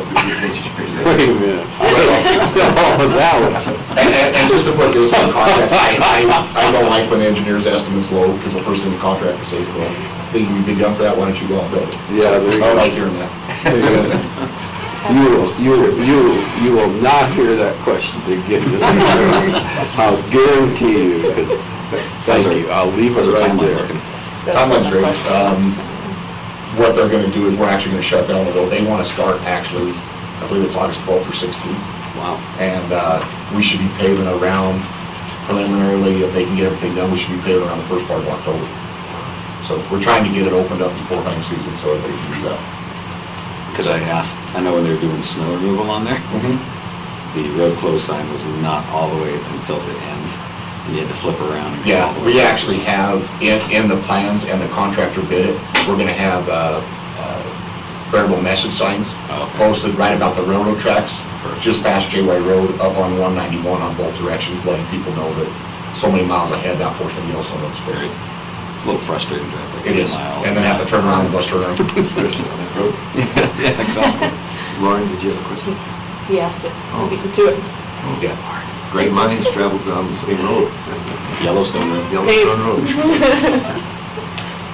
Okay, I'd entertain a motion to approve the award of the Yellowstone Road CR number 58 reconstruction project as requested by our county engineer for Kilgore Companies doing business as Lewis & Lewis, Inc., Rock Springs, Wyoming, for $3,010,662. And what's the 90 cents for? It's computers and I you see. can round stuff like that now really easily. Entertain a motion. So moved. We have a motion by Commissioner Shanefield. Do we have a second? Mr. Chairman, can I interrupt and can you have the authorized chairman to sign all the necessary public documents? Didn't I say that? I should. You should, I think I did, but I didn't hear it. You're okay with that? Okay, it's part of the motion. Okay, thank you. I'll second that. We have a motion by Commissioner Shanefield, second by Commissioner Smith. Any further discussion, questions? Hearing none, all those in favor of the motion indicate by saying aye. Aye. Any opposed? This is one area that I think Gene is going to give a lot of attention, because the people who do travel that know that that's a horrible street. And it's an important road. It's an important road. So, and you're on the agenda for quite a few here, so next we have the renewal of the license agreement for County Road number 86, Exxon Plant Road. If I can, Mr. Chairman, the next two, I'll just kind of give the same spiel, so I don't have to give it twice. Basically what this is a renewal of the license agreement from the Bureau of Reclamation for the Exxon Plant Road, and also for the Stop and Picnic Ground Roads, County Road 68. It's part of their renewal. This has ran out. The interesting part about this is the Bureau of Reclamation is going to turn over in 6 months all of their land holdings to BLM in this area, so we'll have to redo this again. But the BLM would not accept anything unless it was renewed through us first. So that all it is a simple, we already have the road, we've been maintaining it for years on both of them. We just have to get the paperwork correct, so we actually have the license agreement in place for both of those roads. Just a question, you say they're turning them over. Why are they doing that? You know, there's a bigger issue with the Bureau Rec. From what I heard, is it's easier for the BLM to administer the licenses and stuff like that on their land than it is the BLM to administer the licenses on their land. So that's all the information you gave me.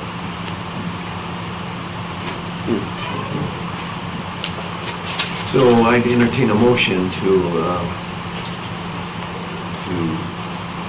authorize the renewal of license agreements for County Roads 86, the Exxon Plant Road, and number 68, Stopper Picnic Grounds Road, as requested by the Public Works Director, Mr. Wadorski, and authorize the chairman to sign said documents.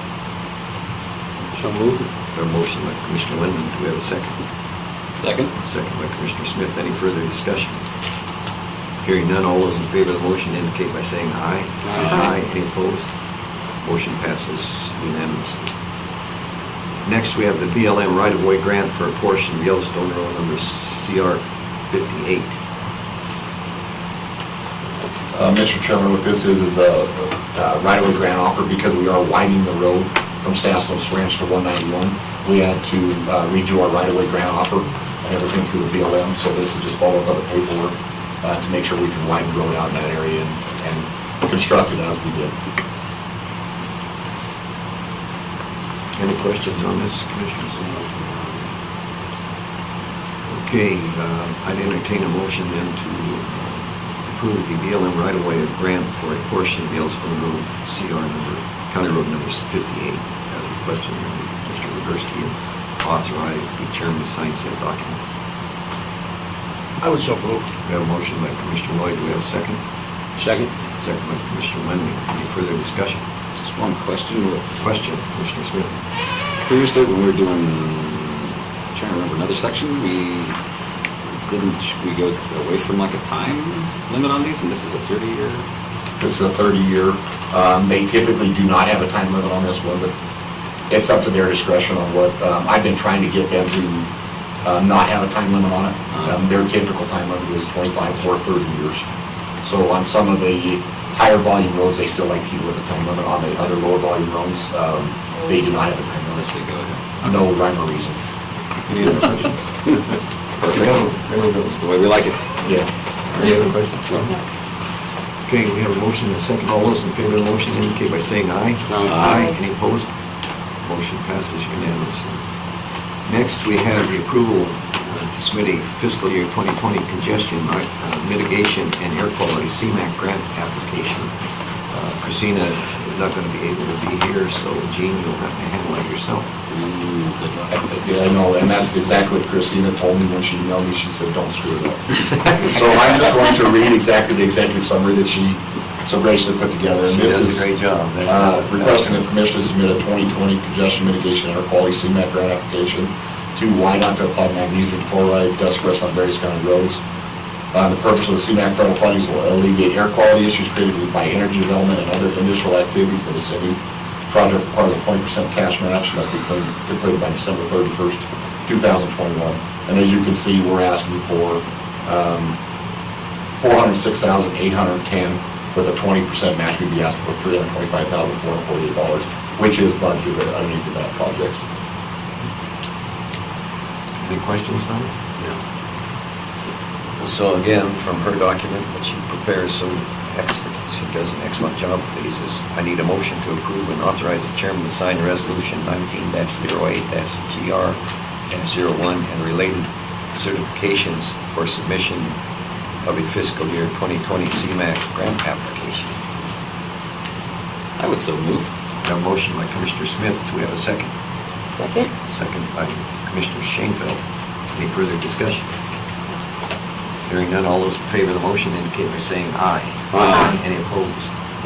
Motion passes unanimously. And let's see how we... It's not done. Well, we're a little ahead. Why don't we take a short break? 10 minutes.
We have the approval to submit an Office of Juvenile Justice and Delinquency Prevention, OJDP grant application.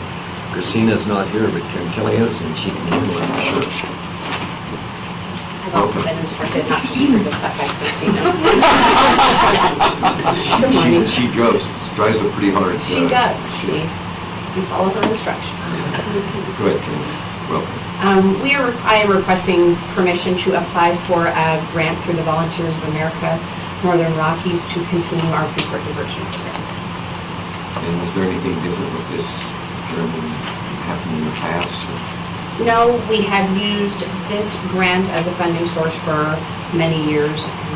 We have 2 funding sources for this program, and so we would just like to apply to be able to continue. And John, have you looked at this? I have, and I mean, it's a program that's been going for quite a while. Yeah. And just for the record, I want to make sure it's on record. Any other thought? Yeah, for benefit of our new commissioners, will you explain it? I know it because I worked with it in school, so if you kind of explain it. Normally in our office, we work with juveniles who have been court-ordered supervision, probation supervision, either through typically juvenile court, but sometimes municipal court as well. The pre-court diversion program is a voluntary program for generally first-time offenders, but the family and juvenile agree to probation supervision period without having to go to court. So it has been very helpful for the county attorney's office not to have to spend time filing documents and preparing cases.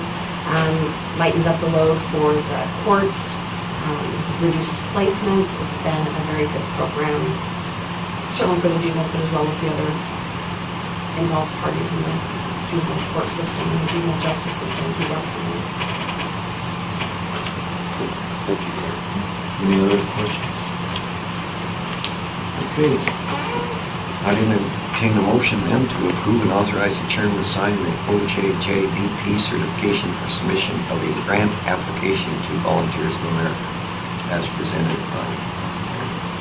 So moved. A motion by Commissioner Smith. Do we have a second? Second. Second by Commissioner Lloyd. Any further discussion? Hearing none, all those in favor of the motion indicate by saying aye. Aye. Any opposed? Motion passes unanimously. Thanks for the work. Thank you. Yeah, thank you. We'll report to Christina the outstanding Thank you very job. much. Did not screw it up. Have a good one.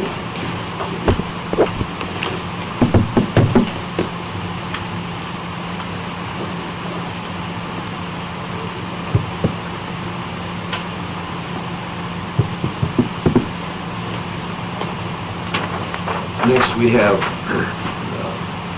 approval of amendments for the fiscal year 2019 Air Service Enhancement Program, ASEP. Devin. Mr. Chairman, Commissioners, good morning or afternoon, whatever it is. Good morning. So construction season is abound us up at the airport, so our mornings start very early, so my noon hour is a little off. Before you today is the continuation of what I was here, I believe, 2 meetings ago for. 2 meetings ago, this commission approved an extension to the air service minimum revenue guarantee with SkyWest Airlines. Before you today is the follow-up grant agreement that we finally got back from the AG's office, and then also a cooperative services agreement, or a cooperative agreement between the county and the 2 cities to cover the local portion. This is a time-only extension, just a reminder. SkyWest agreed to extend the fiscal year 19 agreement that was scheduled to end June 30th out to the end of September at no additional cost due to our performance. October 1st is when the new air service delivery method will take effect, which I'll be back here 2 weeks from today to get your approval on that, which I want to discuss a little bit further once we get through this subject to get some guidance from you all how you want me to move forward. But there's really nothing beyond that besides any questions you all may have on the cooperative agreement or the grant amendment.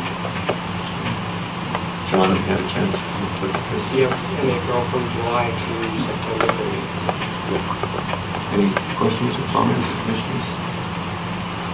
Okay. I'd entertain a motion. There's two actions required. One, to move to approve authorize the chairman to sign the Amendment 1 to the fiscal year 2019 Air Service Enhancement Program Grant Agreement. I'd so move. We have a motion by Commissioner Smith. Do we have a second? Second. Second by Commissioner Schoenfeld. Any further discussion? Hearing none, all those in favor of the motion indicate by saying aye. Aye. Aye. Any opposed? Motion passes unanimously. Next, we need a motion to approve and authorize the chairman to sign Amendment 1 to the fiscal year 2019 Air Service Enhancement Program Cooperative Agreement. So moved. We have a motion by Commissioner Schoenfeld. Do we have a second? Second. Second by Commissioner Smith. Any further discussion? Hearing none, all those in favor of the motion indicate by saying aye. Aye. Any opposed? Motion passes unanimously. Okay, Devin, what was the second part?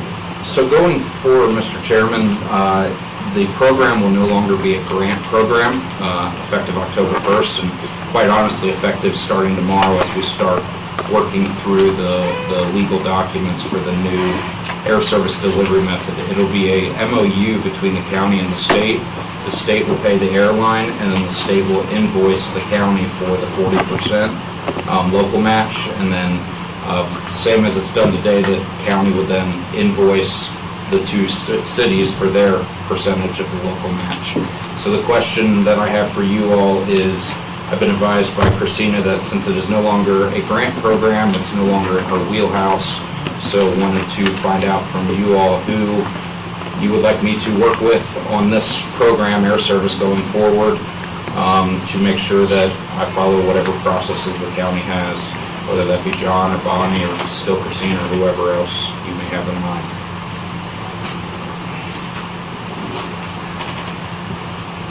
Why is it being pushed? Why wouldn't we continue to do this? Because of what I was advised by Christina, that it's no longer in her wheelhouse. So if you tell me if it's still in her wheelhouse, then I'm all about working with Christina. I have no problem. She understands the program, but it's not a grant anymore going forward, so she didn't feel that it was, unless she was told that it's in her wheelhouse, that I should check with you all to make sure that's who you want me to keep working with, or work with Bonnie and John or whoever else. John, you have a comment on that? You know, my suspicion is that the way this is going to be reorganized, that the AGs will be working with each county. So I suspect that there will be a general MOU that will be produced. I think that... Right here, actually. Okay. I'm going to hand it to whoever you assigned to do it. My thought process is that it would be good that I take a look at that, obviously in consultation with Christina. I think Christina has the history, and so I think that if myself, Christina, and Bonnie are all able to look at the new MOU that'll be given to all the counties, I think that that'll be an effective process to make sure that we have historical input as well as heading towards the new process. That's an excellent problem solution. Just like any other comments? Doc? That was good. Just kind of curious, if it moves from the grant, if I understand correctly, and based on the MOU, the AG's office or the state will begin to invoice us, is that correct? Is that following it correctly? It won't come from the AG's office, it'll come from Department of Transportation. Okay, Department of Transportation will invoice us. Mhm. Then, are they invoicing the county or the airport? They will invoice the county, so by federal regulation, airports are not allowed to be involved in a program like this. We can't be involved in the financial side of it in terms of paying through our bank accounts. So if they're going to invoice us, do we have to create a new budget item for this, or how does that, how's that gonna work? Because it's gonna have to be budgeted somewhere. Well, that's why, excuse me. I'm sorry. I was going to say, Mr. Chairman, it is in your budget already. You guys approved it. That's why I think he was right on, because what we need is for John and Christina and Bonnie to look at that. Okay. And make that decision for us. I don't think we need to act on it now, just tell them what again. Yeah. If you listen to that, Sounds good. agree with me, just hand it to John. I agree. I think it's, Unless my co-commissioners have better ideas. Are you kidding? I was just curious how it was gonna be tracked, that's all. There's no chance. It has happened. I don't remember. My wife told me.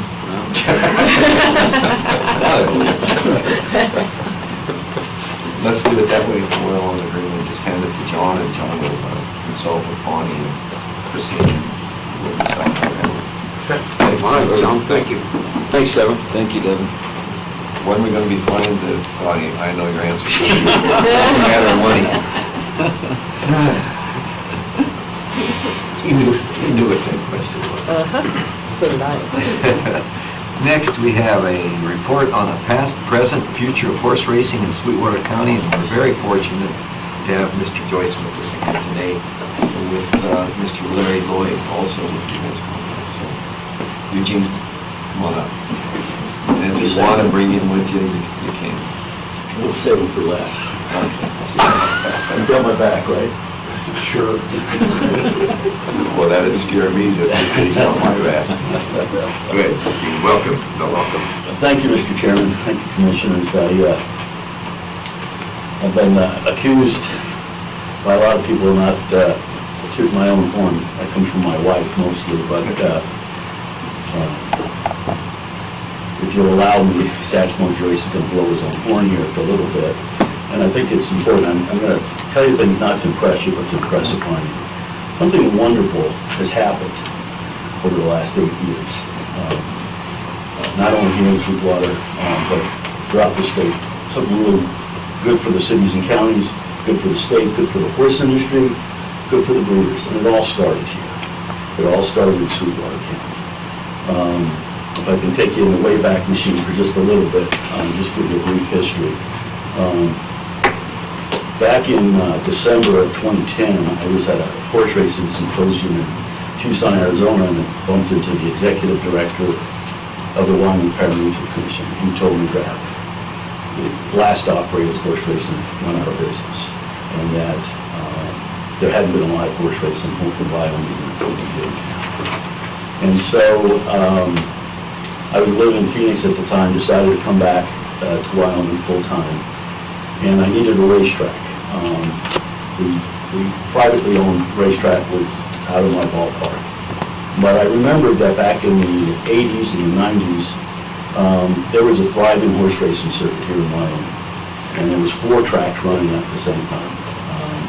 And the counties back in the early 80s invested millions of dollars in building racing facilities in Gillette and Rockport and Castor, as well as a privately owned track being built. And so it got me to thinking, what's out there, what's available. And in February of 2011, I met with Larry Lloyd to look at the facility here. It had been mothballed for about 19 years. Needed a little renovation to get it up and going. I would tell you that the first year we were there, I had to put a considerable amount of sand on the track just to make it safe for the horses to run over. And we got up and going. We ran for 2 weekends, and I would tell you that for the next 4 years, we did not have one injured horse coming off that track, and I'm very proud of that. I've had a lot of success in horse racing. My proudest achievement was I was in charge of racing at Lone Star Park when we had the Breeders' Cup there in 2004, the World Championship of Thoroughbred horse racing. The horses we kind of track here a little bit below the champion caliber of those animals, but anyway, Mr. Lloyd here gave me a shot, and you guys, this board, approved me to race here in Sweetwater County. And so it's been a really successful, I would say, public-private partnership. I told Mr. Lloyd when we started, and there was a lot of leeriness about how it operated in the past. The county paid a lot of money to run it and lost money. And I told him, look, I'm going to take that off your shoulders. In fact, I'm going to write you a check to lease your facility, and then I will bear all the cost of live horse racing.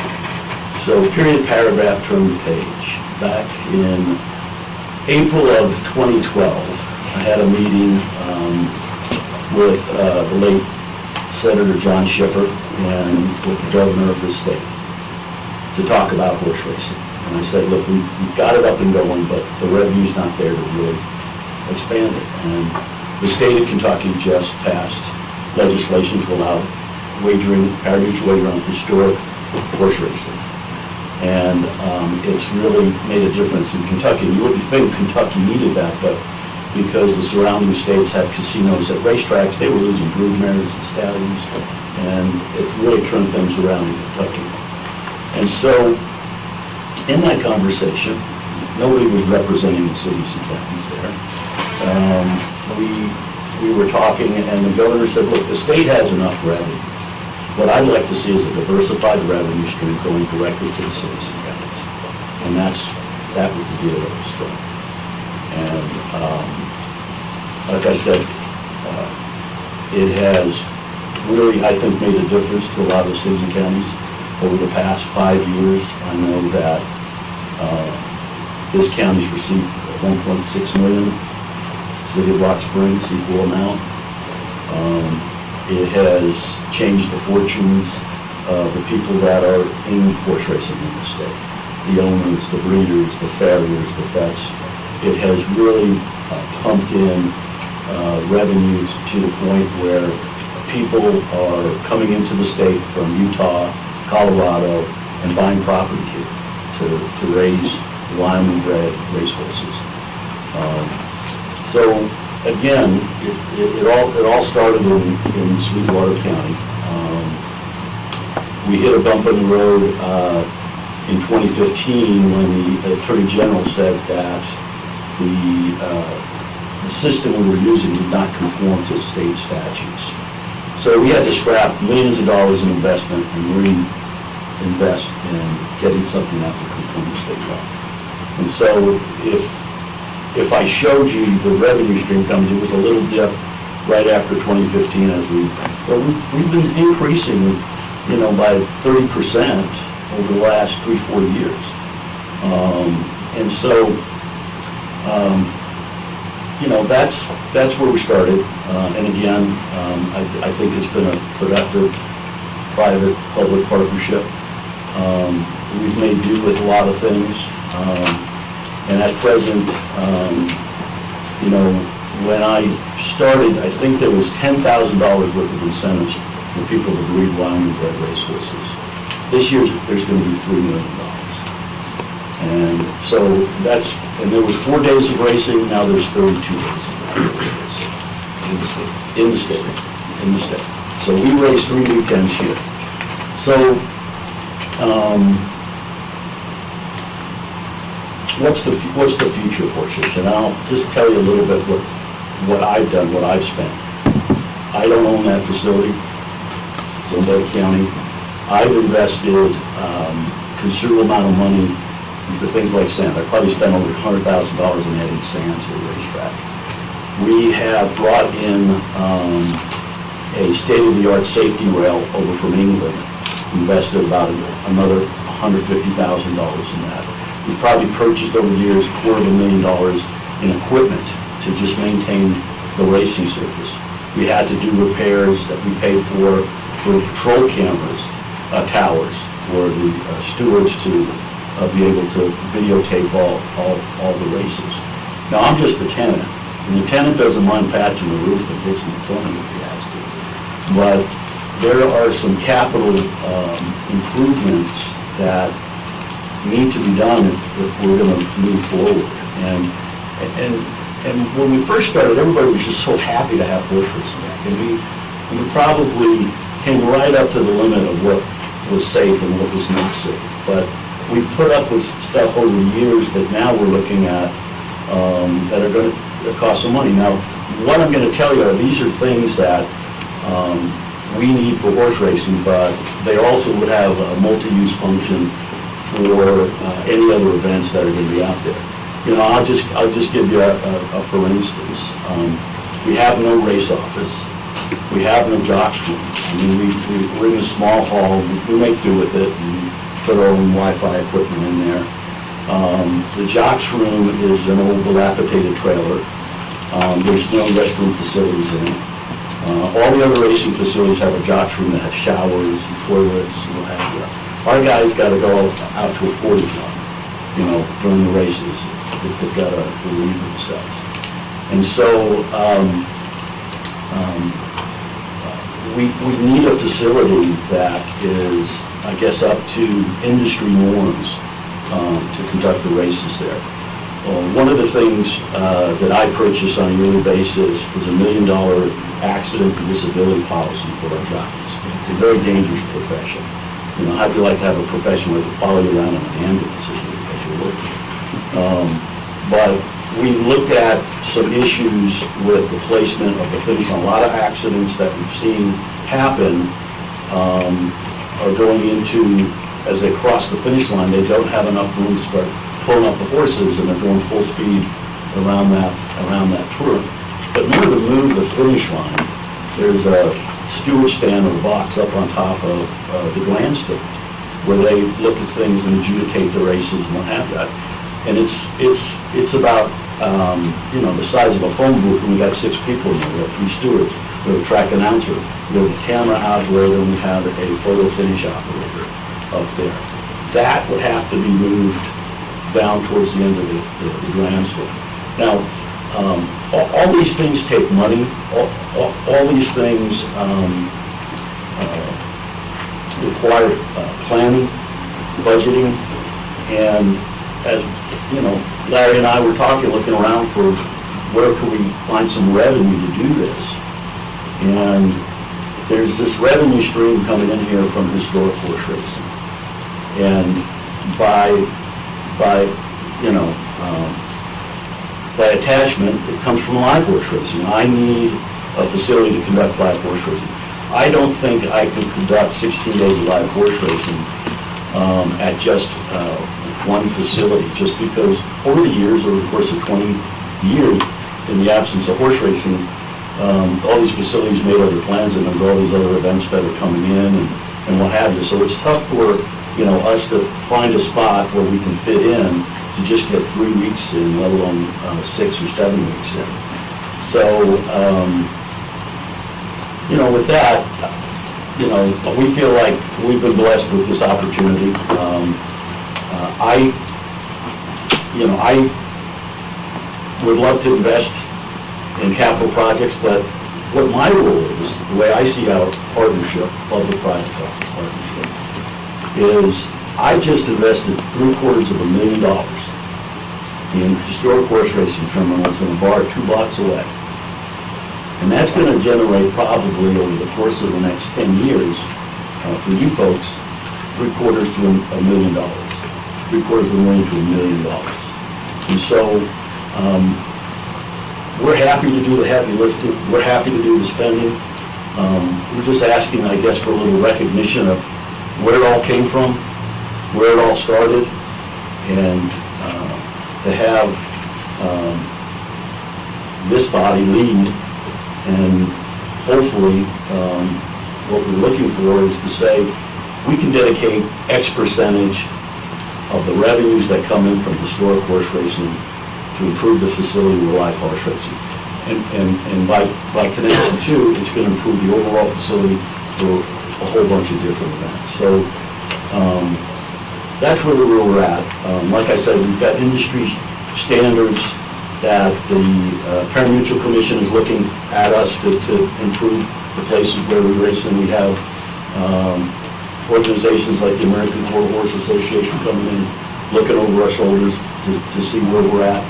And so we need to improve where we're at, and we're here to humbly ask for you to help us.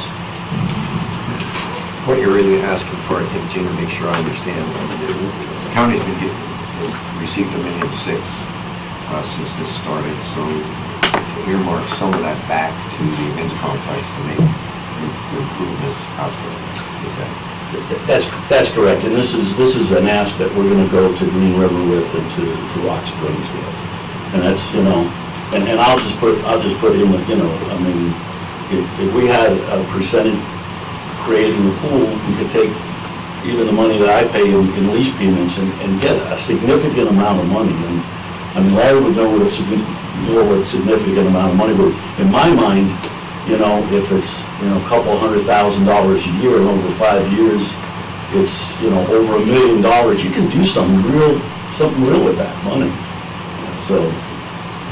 One of the things I've heard, and I meant to mention this to Larry, I don't remember, but I forgot, is I've had some complaints on the stands that the steps, et cetera, need some repair. Is something you've noticed also? Yeah, and again, too, the bathroom facilities there, everything. I mean, it's like, you know, you feel like a drag car racing in the 1950s or something. I mean, I'm not putting it down, I'm just saying, over time, these things wear down. And again, the creature comforts for the customers, I mean, I'm doing everything I can for my customers, those are the horsemen. And I know we just built a whole bunch of barns there. But, you know, they're good for the rodeo kids, but they're really not proper barns for race horses. And I know that's a big ask and that's a big amount of money, but again, if we can start down this road, like I said, I'm doing everything I can to increase the revenue coming in to the county and to the cities. Yeah, so what we would, the way we'd handle that, we would have budgeted some of that money's back to the events complex, earmarked for improvements to the stands, et cetera. Is that what you're thinking? Well, yeah, I mean, and I'll let Larry, you know, pipe in, but. Well, before we let Larry pipe in, I got some other questions in my co-commissions, I'm sure they do too. What is the status, and I've asked John to look into this, what is the status of historical horse racing in the event that some of these horse races in the state go away? Well, I would tell you that an operator is only 2 in the state. If an operator cannot fulfill his 16 days of live horse racing. Anywhere in the state? Anywhere in the state, he's shut down immediately. Now, I'm not gonna tell you if I can't race at Sweetwater Downs that the whole thing collapses, okay? But I will tell you, it puts me in a real serious bind. Now, 2 operators is better than 1 for this reason. We're competing against each other. He's got a facility in Rock Springs, and I've got a facility in Rock Springs, you know, a bar. Right. And that has grown the overall pie. And like I said, I just invested $750,000 in a bar 2 blocks away to try to, now, and again, I'm in it for a profit, don't get me wrong, you know, I know what we're doing here, I'm not, you know, saying that this is all charitable, but that's where, in my mind, in our partnership, that's where I need to be focused, is trying to raise the revenue. And again, if I ever went away, Mr. Chairman, for you to have a racing facility that another operator could step in and utilize, it helps. It's a little bit of an insurance policy, I guess, going forward. So what you intend to do is make the spiel to Green River and to Rock Springs, that some of that money that they're receiving, Rock Springs receiving $1.6 million, I didn't know what Rock Springs was receiving, some of that earmarked back to the events complex for use in improving this facility. Well, I guess where we're at is, you know, Larry showing up hat in hand once a year, and everybody, well, you know, where'd this money come from? No, I got the money, it's our money. And so, and again, I've done a poor job of, and our industry has, of communicating exactly where this money has come from and how it operates. Like I said before, it was the governor that made the suggestion that the state didn't need it, and John Schiffer said, well, let's get dirt going directly to the cities and counties. Right. And so it was a gift horse. That's a great decision. We got that picture of us receiving that check for 300-some-odd thousand. And we probably have been negligent in earmarking some of that back to where that's needed. So that's only my opinion. And Mr. Chairman, if I could make one point too, as you know, if something's earmarked and you know, we know that there's going to be X amount of revenue over the years, then you can properly plan these things out. And, makes Mr. Lloyd's job a lot easier to say, okay, we're gonna have 300,000 this year, and we can project out that in the course of 5 years. So what can we do with this money? What projects can we earmark to get this going? And so, I'd like to see the facility where it's not only a point of pride for this community, but a point of pride for the horsemen that come and race here, that want to come and race here. Well, they've done a super job in enhancing the facility overall out there, the men's complex.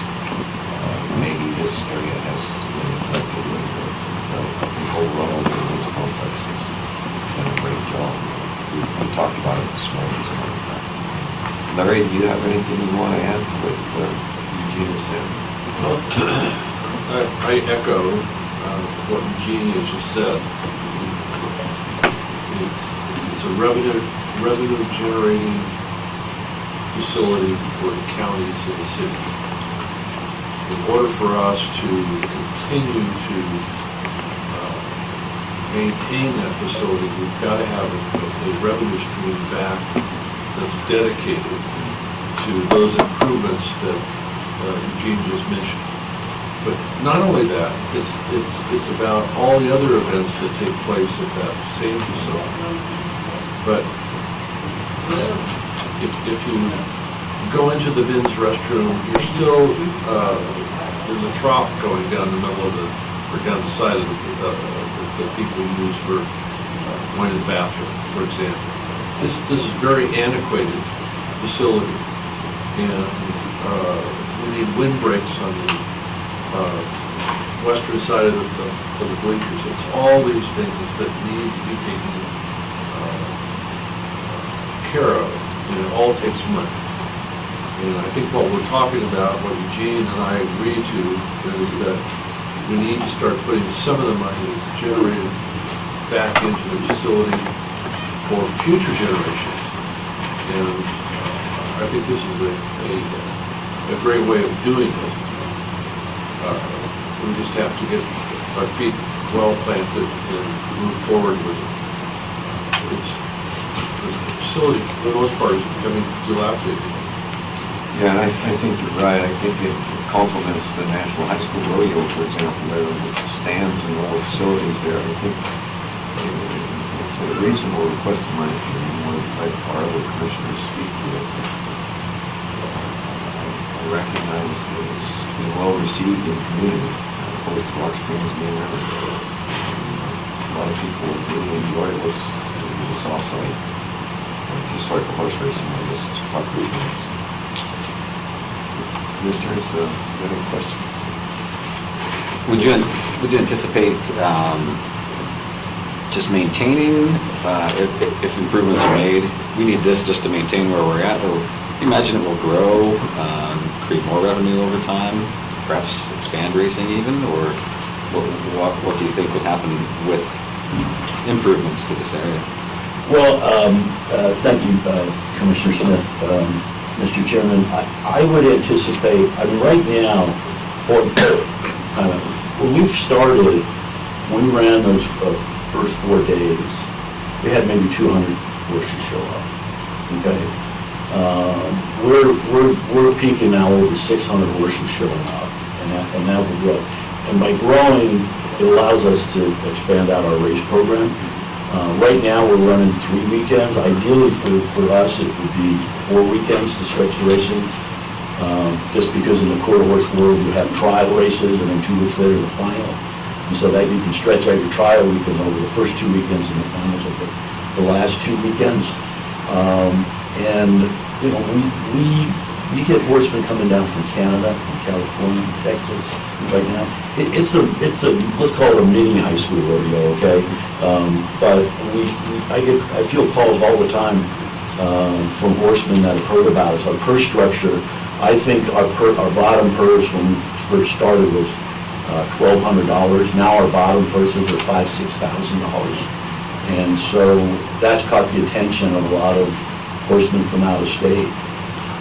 And again, I know barns are a big project, but still, to take off the amount of money you spend on renting them and amortize that over 10 years, and again, for us to have, barns that are multifunctional, but also spread out a little bit further for the horsemen, that's going to attract more horsemen. That what they look to for is, you know, the barns, the racing surface is very important to them. But I believe overall, yes, these improvements will lead to an increase of Blackfoot horsemen. Thank you. Other questions? Yeah, just, with the horse racing opening up in the bar 2 blocks away, there'll be, we both know, there'll be income that'll come off of it, not only for the city of Green River, but for the county again. So we as a county will be drawing revenue not only from Rock Springs establishment, horse racing, but Green River as well, which will give us an increase in revenue from horse racing to the county. Is that correct, as I understand it? Yes, sir. Okay, then, the next question I have for you, Larry, is in the 3-year plan that you presented us on improvements out there at the fairgrounds, and I know we kind of lowered the playing field by only giving you a year at a time rather than lumping years together this year. In those 3-year plans, was there any of these improvements in that 3-year plan? It was not. None of these were included in that? No,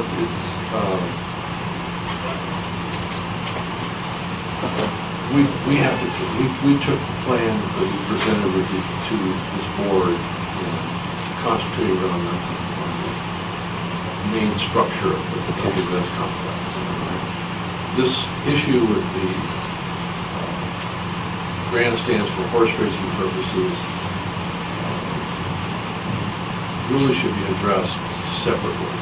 And my belief is that right now, the cities and the county all get a percentage of the monies coming back off of these off-track betting issues. It makes sense to me that a portion of that money should be earmarked to come back to the events complex directly for the purposes of the grants. I don't have any issue with that. You know, I think it should help support it. I don't have an issue. Giving some thought to that, are you thinking percentage, or are you thinking dollar amounts? I mean, you've had the conversations, you're kind of, must have some thought. Sure, Mr. Chairman, Commissioner Weldon, we do have some thoughts. I think that, and we can spitball them here, but I think that what I would anticipate before this board takes any action is have kind of a work session to work it out and to, you know, go over what the percentage would mean. I like a percentage because that means the harder I work to grow the business here, we can participate in that a little bit. Now, I would imagine at some point in time that, you know, I've got my wish list all taken care of, but still, there are going to be things that you can do with that money that you have. But, you know, my thought is just to start off, and if I'm overstepping my bounds, Larry, you know, and I've talked to Mr. DeLeon about this, is like a memorandum of understanding for 5 to 10 years that X% is going to be earmarked. And that allows us to plan, and I need to plan with Larry to say, okay, my number one priority is to get a job street, let's say, okay? And based on last year's number, we should be getting this amount of money coming in, and so that if we start the bid process on this and, you know, within 12 months have enough money to, you know, purchase the building or build the building. But I would prefer a percentage. You know, and again, I don't know what a large amount of money is for Larry, what have you, but, you know, even a couple of $100,000 a year is going to make a huge difference. You know, In total or from each entity? what's that? In total or from each entity? From each entity. Yeah. Well, I mean, I might as well ask, right? We'll start on, you guys can sandpaper the heck out of it. Mr. Chairman? Yeah, and what'll be interesting from my standpoint, to bring it all into reality of what is the establishment in Green River going to provide for not only the county, but the city of Green River as well. Again, Mr. Chairman, Commissioner Wayman, that's why I like the percentage, because then everybody's paying a percentage of what's coming into that. You know, and it's not, Green River would have to do some heavy lifting to come up with a dollar amount to equal what the county or Rock Springs. And again, we've been drinking from the well for the last, 6 years, 5.5 years, excuse me. So, that's why I would like to see a percentage. You still got it? Do I still got, thank you, Mr. Chairman. Let's just go back for a moment and refresh my memory. Money going to the state. There was this conversation, Eugene, I think a couple of years ago, at the most, maybe 3 at the most, of going to the state and asking for that money that was being paid to the state to come back and help with facilities. Am I imagining that, or did that conversation really occur? And if it did occur, what's been the result at the state level for Mr. Chairman, Commissioner, so what we realized several years back was that there was 1%, the amount going to the city and counties was equal to 1% of the gross amount wagered here in the state on historic horse racing. Half of 1% went to the Wyoming Pari-Mutuel Commission. And the Wyoming Pari-Mutuel Commission, their annual budget, has gone from a couple $100,000 to over $1 million.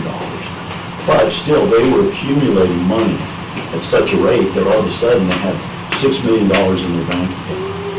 Now, historically, at the legislature, our industry's always been in front of the QRW, travel direct lobby. And that year, the Appropriations Committee wanted us to be in front of them because they saw the money. And so they ran a couple bills to kind of take that money and put it into the general fund. We ran a competing bill that would take that money and create a pool, or take half of the money, 0.25%, and put it into a pool for county-owned racing facilities to tap into that money for capital improvements. We passed unanimously in the Senate, and we lost by 3 votes in the House. And so the next year, here comes the Appropriations Committee looking for that money. And now finally, this past year, they got their hands on it. Now, what they did with the money is 0.25% is going to go into, not the general fund, but the LISRA fund. And then the excess money that was sitting in the account, they gave $2 million to the county fair in Douglas. They gave, $400,000 or $600,000 for eradication efforts for coyotes. That was the governor wanted that. Help his ranching budget, I guess. But but it was a twofold. But now the money is snatched. Yeah. And so, and again, I'm good at herding horses, but herding kittens, that's getting in front of the legislature and trying to get them to agree on something. I couldn't remember. And one of the reasons, Larry and I are here today is we got 5 of you to talk to, as opposed to 90 people trying to convince the majority of them. Yeah. And again, the money is accounted for now. So, I'm happy to go back and try to wrest that away from the state and put it back to you guys. I'm happy to do that. If that's something we want to do going forward, but right now, we're looking for help in the short term. Okay, thank you. That's all, Mr. Chairman.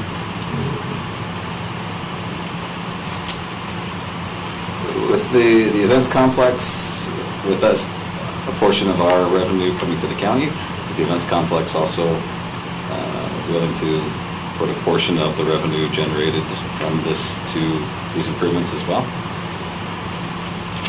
A percentage?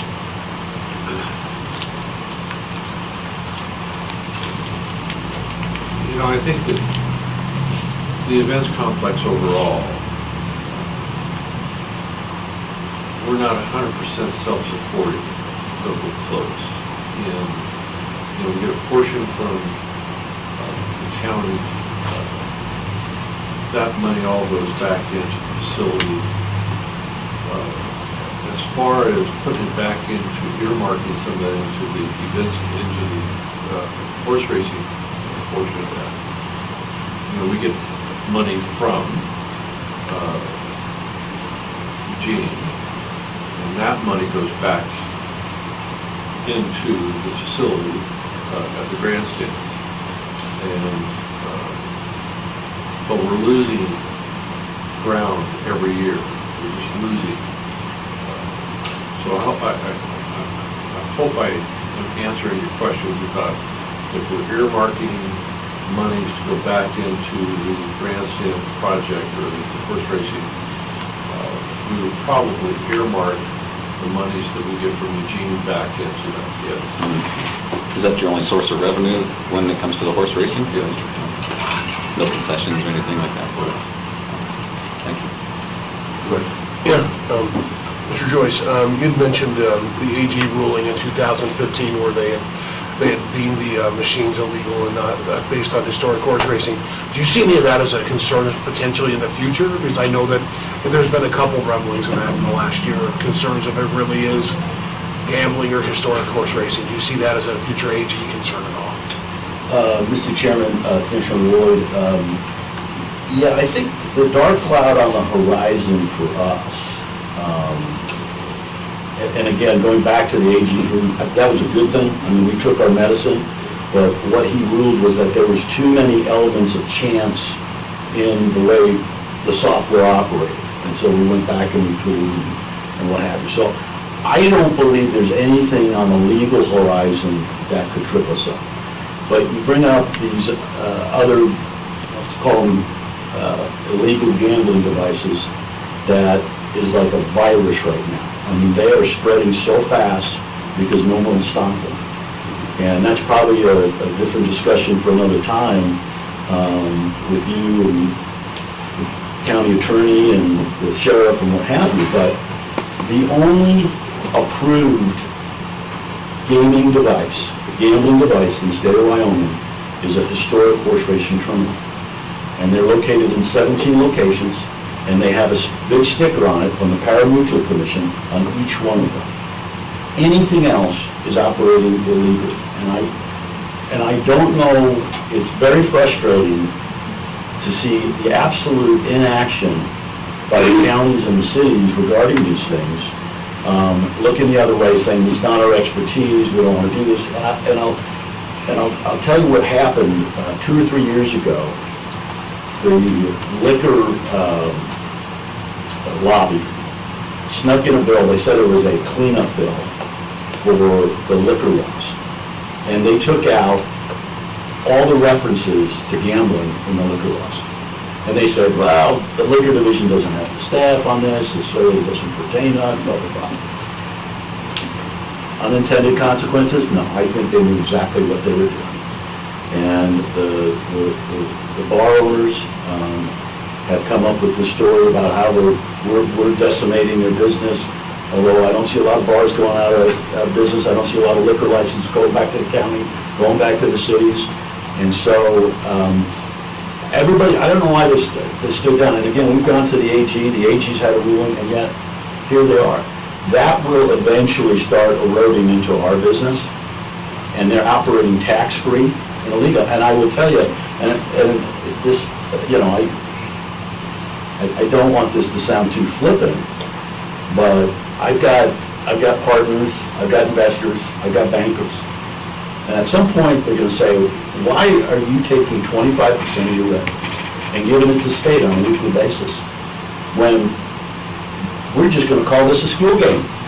And you can operate just like the other 1,000 machines so far in the state that are operating, skirting state law and skirting state taxes.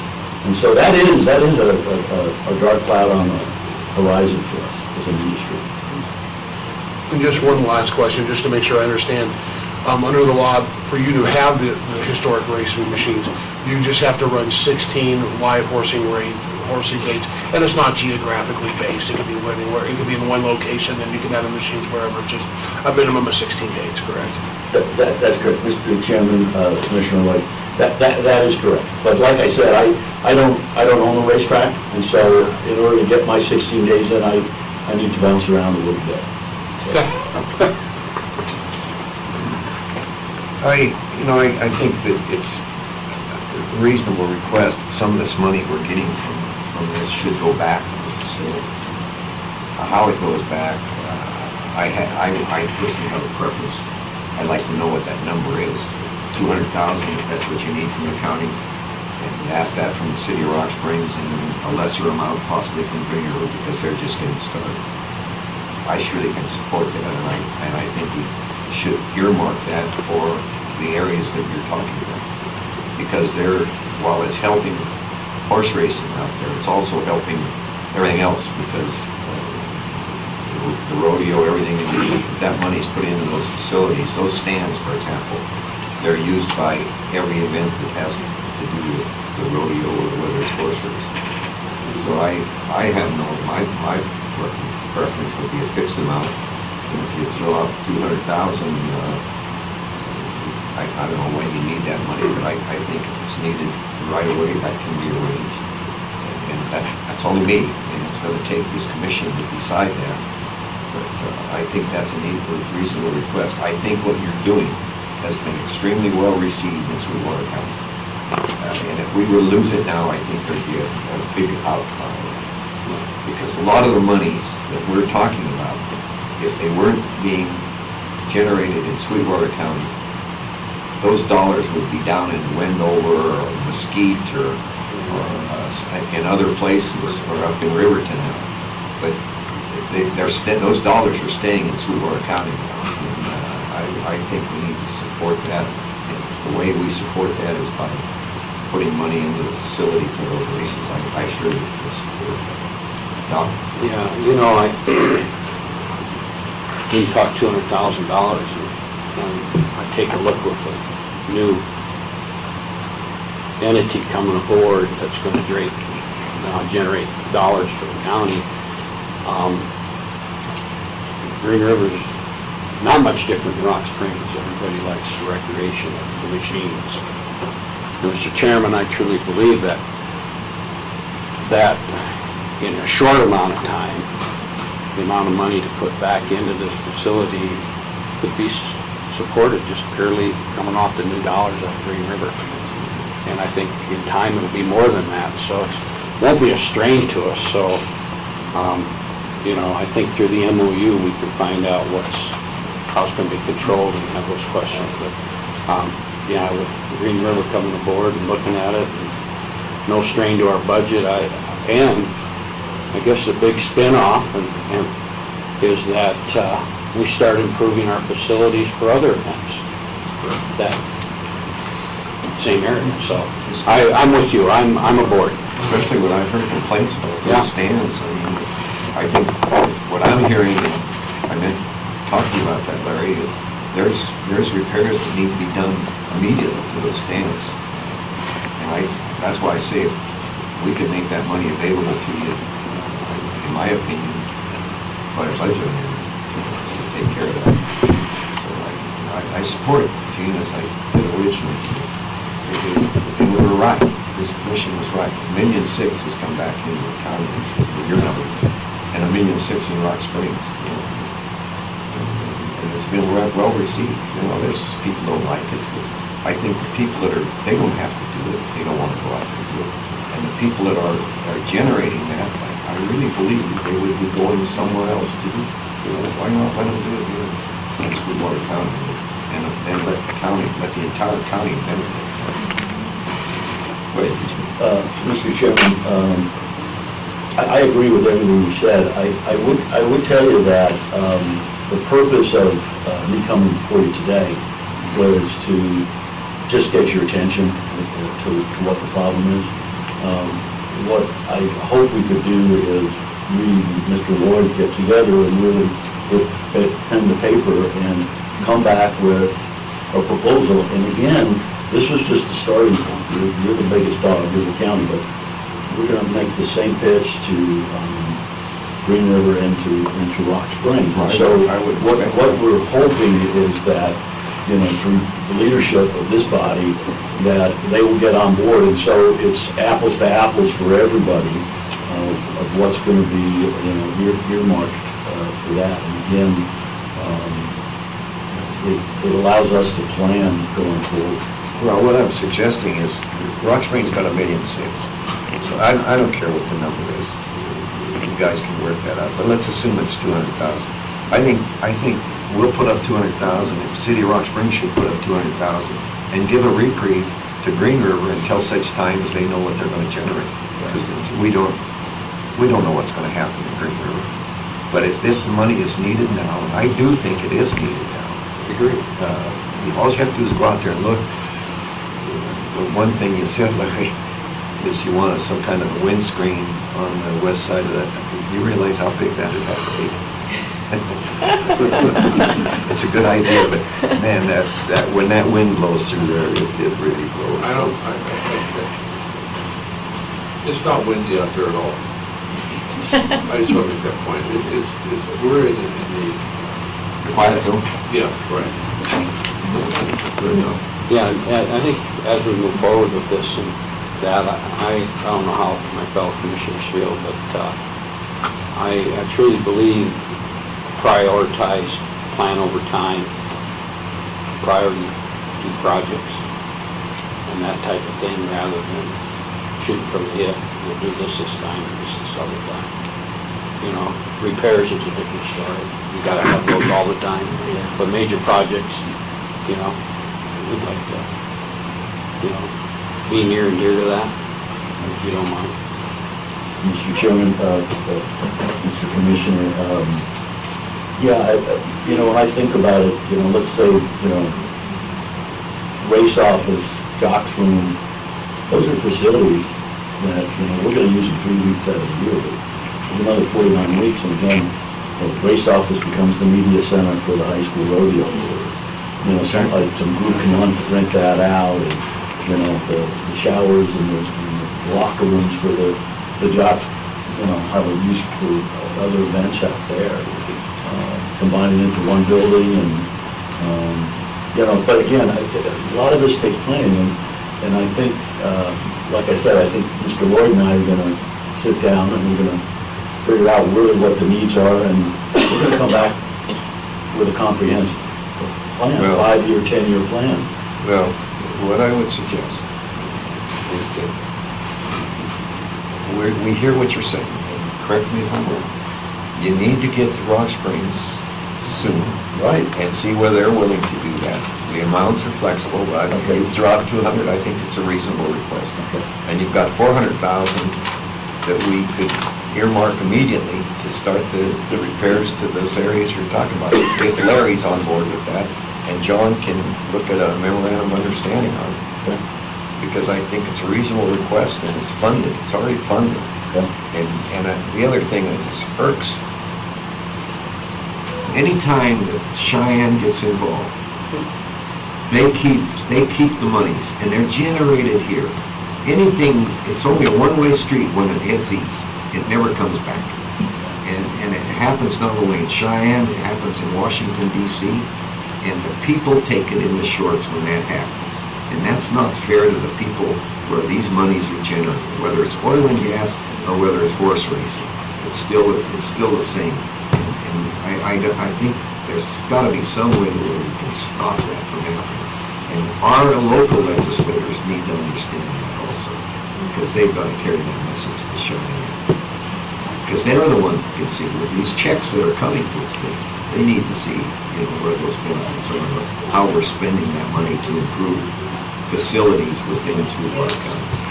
Right. I agree wholeheartedly with you, Mr. Chairman. And again, if you look at the quarter percent they took the Lizard is a spit in the bucket with that, but that's real dollars that would be better spent here at the local level. I'd like to know how it's benefiting us when it goes to Cheyenne. More governors, we get more government, that's better, it's better for us. It's really good government, it's local government. Right? Yes, absolutely. All right, anything else, Gene?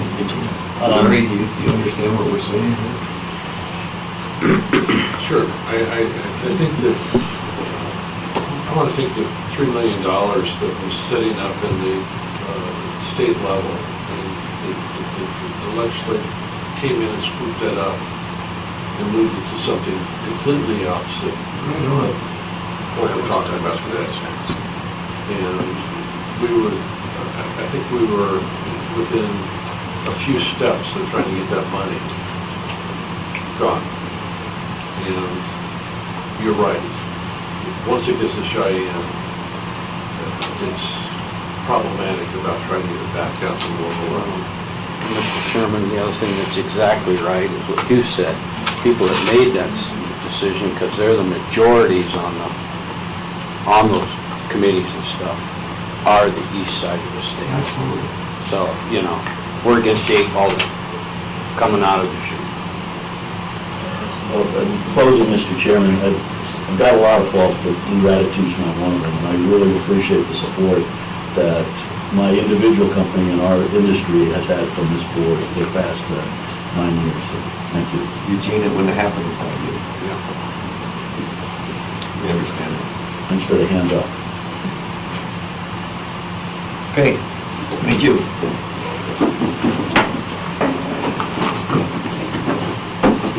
Next, we have the privilege of hearing from Mr. Davis.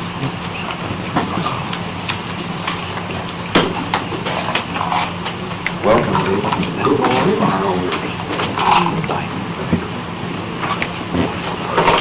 Go ahead. Okay, what we're here to do this morning is to approve the mill levies. The assessor's office worked with the clerk's office again this year to actually get all of the budgets from the authorities that have the ability to levy a mill. Those budgets were looked at and the mill levy was calculated to make sure there was no monies given above the statutory maximums allowed by special district, whether it be fire district, water and sewer district, improvement district, any other taxing authority. We created this mill levy sheet for you guys to sign. Once that's done, then I will submit that to the State Board of Equalization, and in their approval, they do take their time, but then we will give this information to the Treasurer's Office so that they can go forward with the actual process of billing the taxes. So what you need from us is an approval of this 2019 levy worksheet. Yes, sir. Is that what you're saying? And there's a And spot that's on the back for signature. This is typical of the worksheets we've had in the past. Yes, sir.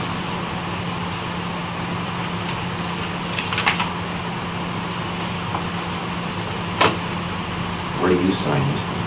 I don't. I sign the one that goes to the State Board of Equalization. There you go. You have to sign first. Make you sign it first. I can put my signature on there too. Yeah. I'm sure you know what you're doing, you've done it before for years.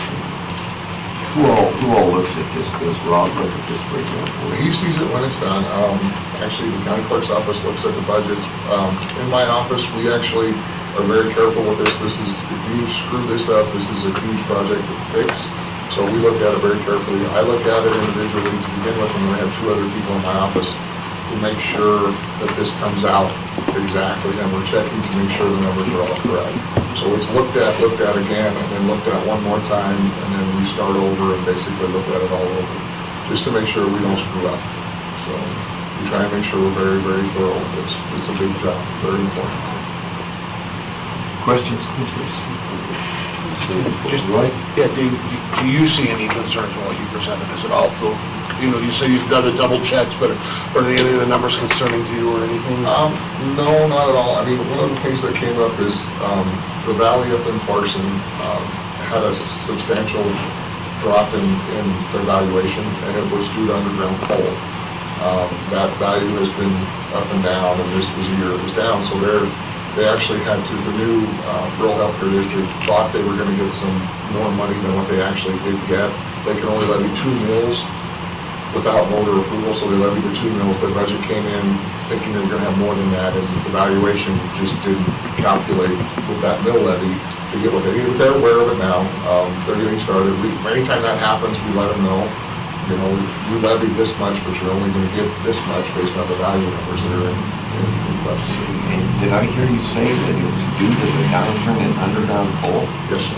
I think what What's had on the happened, bridge or?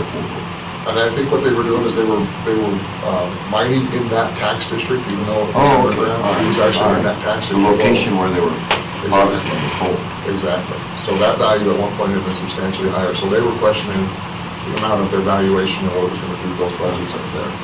That was kind of an odd thing this year. The treasurer and I were notified Where very do you late. get that information where that coal's coming from? That comes from the Department of Revenue Mineral Tax Division. They provide that information to all of the And assessors. the treasurers are required to submit that information. Yes, sir. That's where that's all comes from. That's interesting. We did have something new this year, it didn't appear on this sheet, because it was actually an irrigation assessment district that was created, we found out about relatively late, and between us and the treasurer's office and John, we were able to get that resolved and get that, the mechanics of that thing to where it was gonna work. It's gonna be a little bit different, it's very few taxpayers, it's down in the McKinnon area, it's 29 taxpayers down there who have participated in this district. But it was kind of last minute when it was presented to us, so we had to really kind of scramble to get it taken care of with John, and Rob and I worked together to make sure we got it all taken care of. Any questions? So, Go ahead, Commissioner Smith. with regard to the Eden Valley Rural Healthcare District, the suggested was of 5.8. Yeah, the way that To works, fund them at, the budget they presented with the value they have would have needed, would have needed the 5.8. That's how that started. and they only got 2. Yeah, and they only get to. So that's the other thing we have is to make sure that Sure. we're getting that. Wow. They're gonna get by. And they said, you know, once I explained it to them, they understood. They had some plans, but they're gonna make it work. Any other questions? Hearing none, I'd entertain a motion to approve the 2019 levy worksheet as presented by the county assessor. We all are required to sign that. So I entertain a motion. Commissioner Smith, motion by Commissioner Smith, do we have a second? Second. Second by Commissioner White, any further discussion? Hearing none, all those in favor of the motion indicate by saying aye. Aye. Any opposed? Motion passes Mr. Chairman. unanimously. I need 5 minutes, Sure. please. We'll take a break for 7.5 minutes. Assessor, do this. Thank you.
agenda is tab R, Idaho Power Bond Transaction. Mr. Slaughter.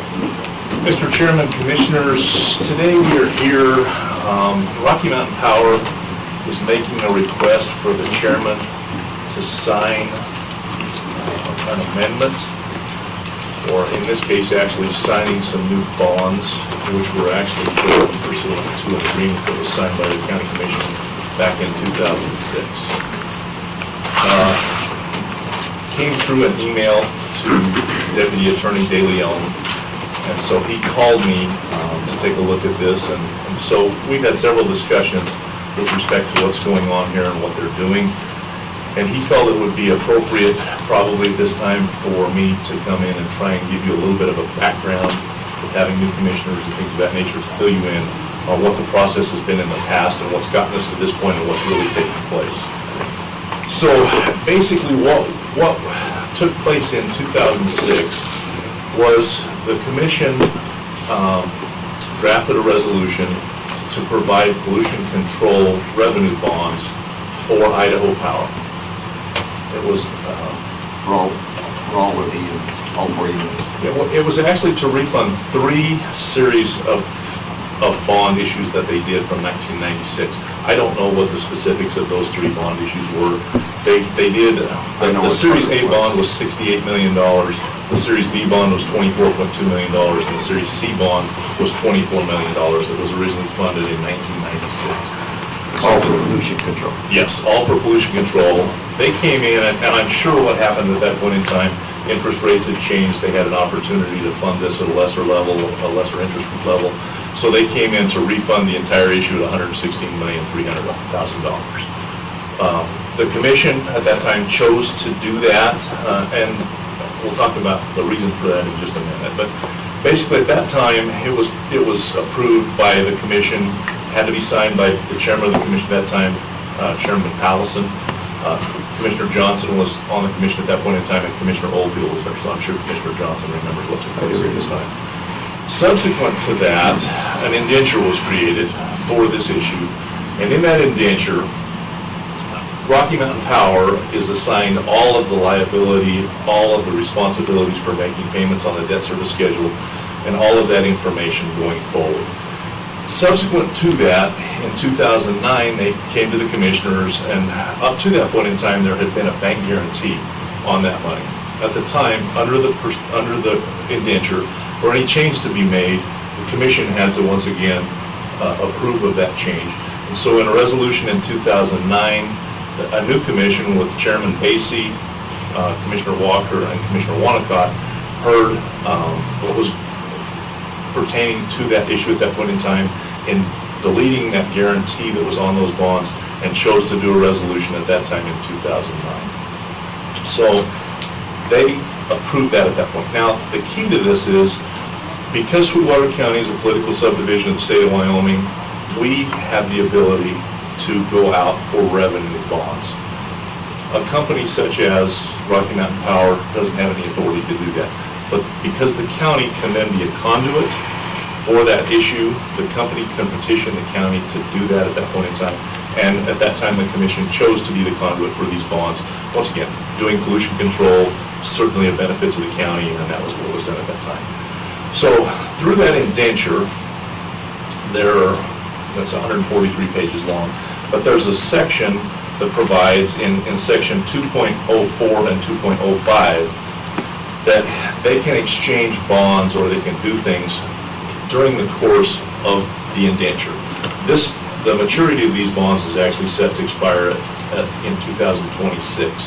So what they're doing right now is actually exchanging some of the bonds that were sold at that point in time, and they're changing the CUSIP number of those bonds. And so they're requesting the chairman sign an authorization to do that. We didn't feel like it would be appropriate for the chairman to just sign that without the rest of the commission understanding, what was going on behind the scenes with respect to this. And so that's basically what's happening. Under those sections of the indenture, they do have the authority to do that. And so what they're doing is requesting that. John and I, as I say, have talked with their attorneys on this quite significantly. I think John he had asked me to actually do this today, but he has actually requesting at this point in time that the chairman would sign the request. So, this request only applies to Idaho Power. Yes. And Idaho Power only owns 1/3 of the power plant. Well, this request, and correct me if I'm wrong, John, but this request specifically is specific to the $116 million pollution control issue that was done. It was done through Sweetwater County as the issuer, and then we passed it on to the agency through them. So it is strictly Idaho County.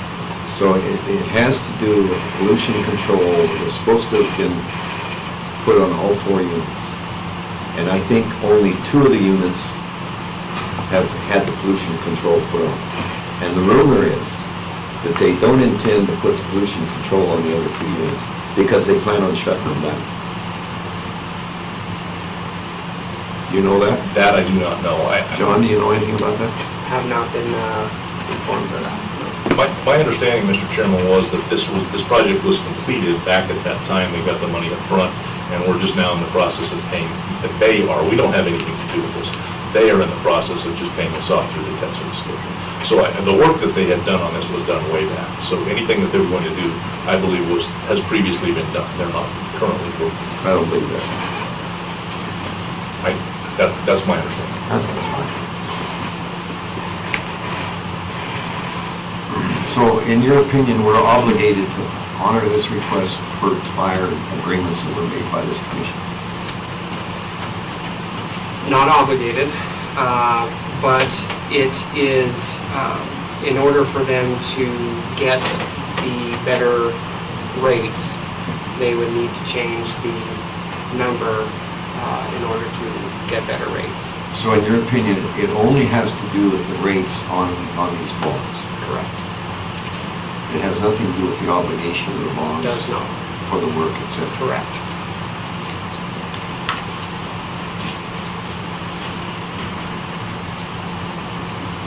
Any other questions? So by signing this, are we allowing them to save $116,000 by the change in interest rate on the bonds? The amount, I guess the amount, I don't have the exact amount that they'll save. The total amount was originally $116 million. And so in order for them to have the ability to continue to move with the market, to be able to change the bonds as needed. And to make this exchange of this. The chairman's signature, and I believe that they have the authority to do it without. The chairman has the ability to continue to sign those. That was the original agreement.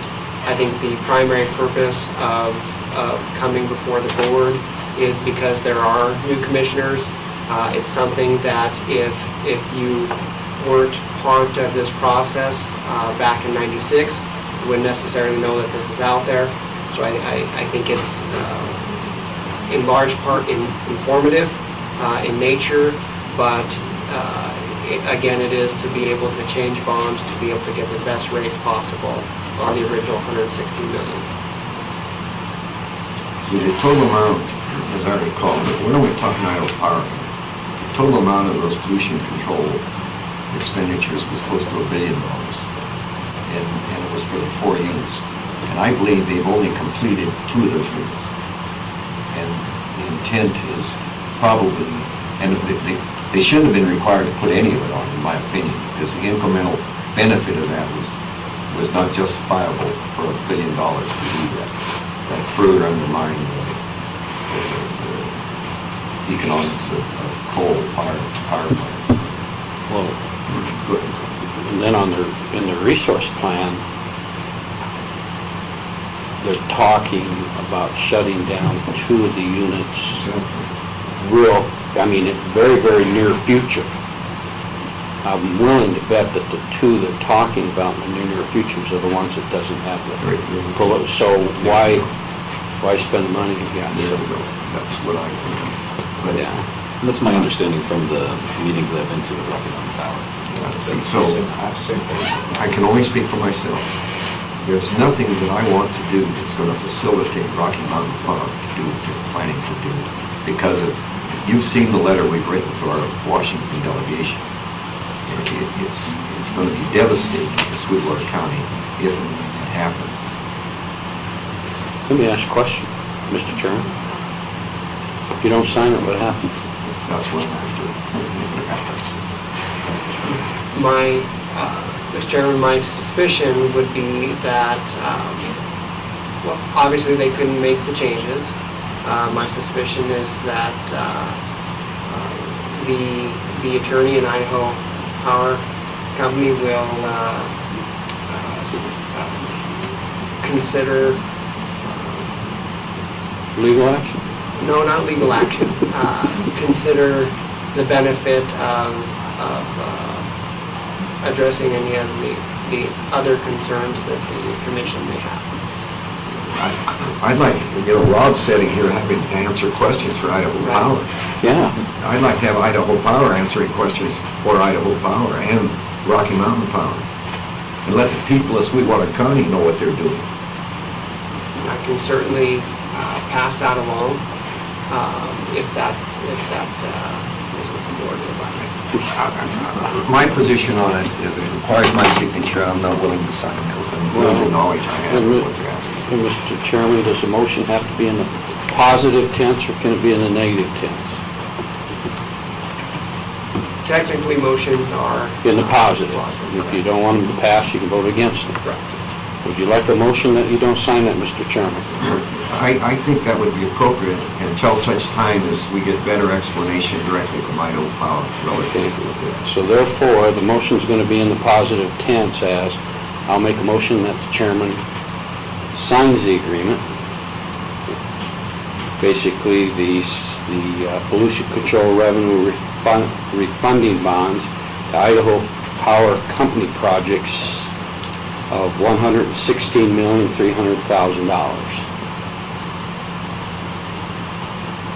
I'll second that. We have a motion and a second. Any further discussion?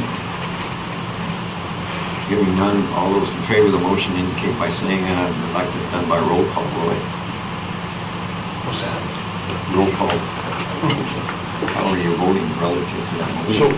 will you repeat your motion, just so I I'm... made a motion that we authorize the chairman to sign, basically. Because you make a motion in the positive tense. Right, that's what, just want to make sure. Yeah. No.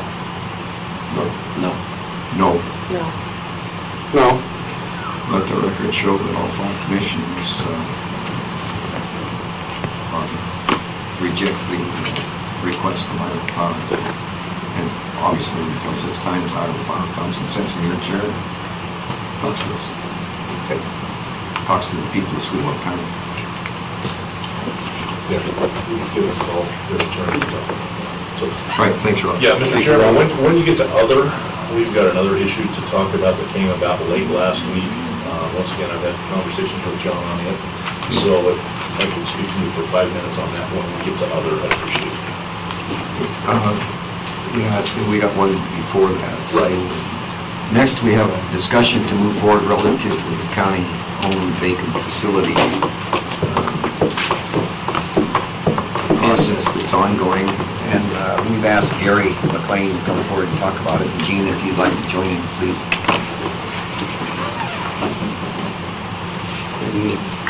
That was my request, an agenda item, if you want me to leave it off. Sure.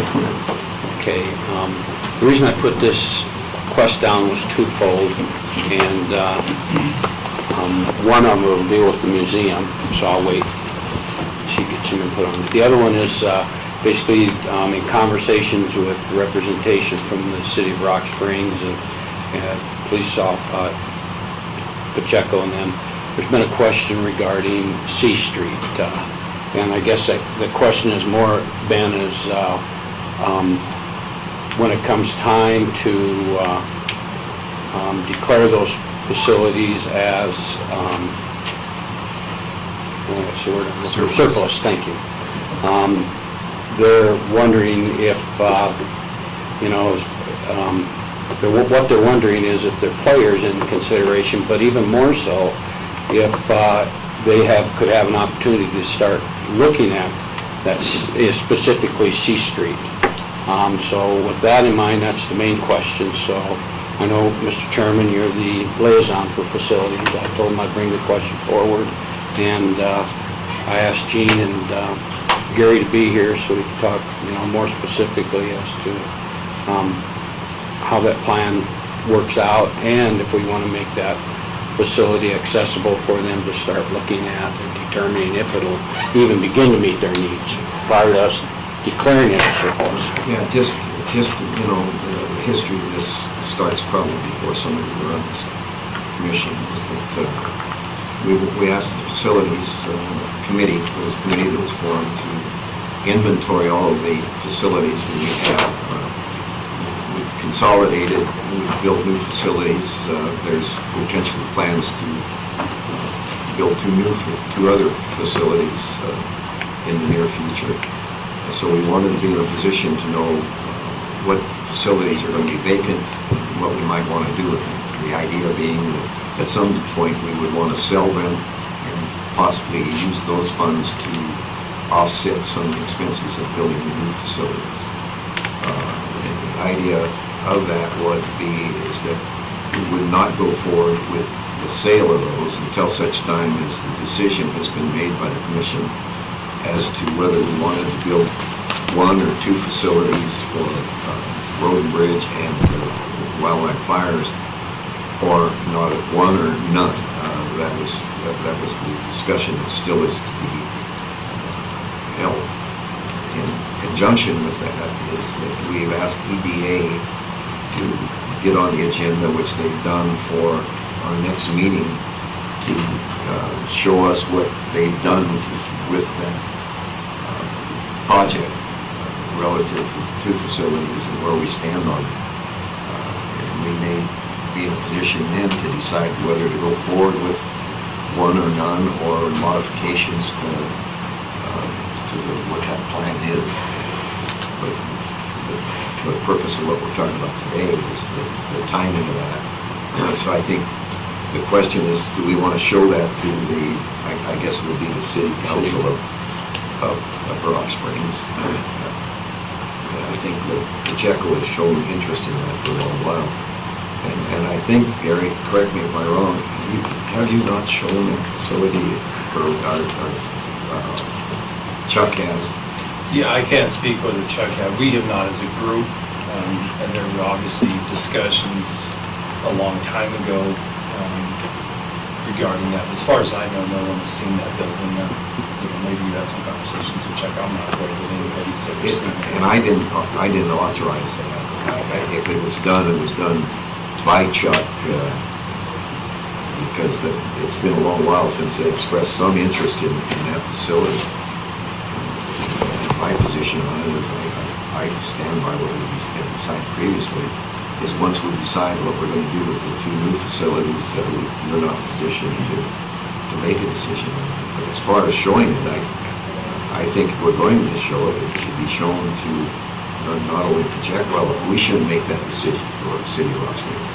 I think the city council of Rock Springs, if they want to look at that facility, I think I see nothing wrong with that, just so that nobody's making any commitments. That's the point I'm trying to make in the past. Make no commitments. Yeah, and Mr. Chairman, may I? Sure, absolutely. Yeah, I fully agree with that. And the other thing that was pressing on it that reminded myself, and I have a note on it, is we are preparing through joint communications to unstage that building for towers and that type of thing. Absolutely. And I do know that there's been an interest from the city of Rock Springs, and then that if they feel that building is viable and have an opportunity to look at it, begin working through themselves, determining that, they would like to see that tower stay left up, which I don't know how much money that would save us by not having to take it down and decommission everything, but it would be a savings for us.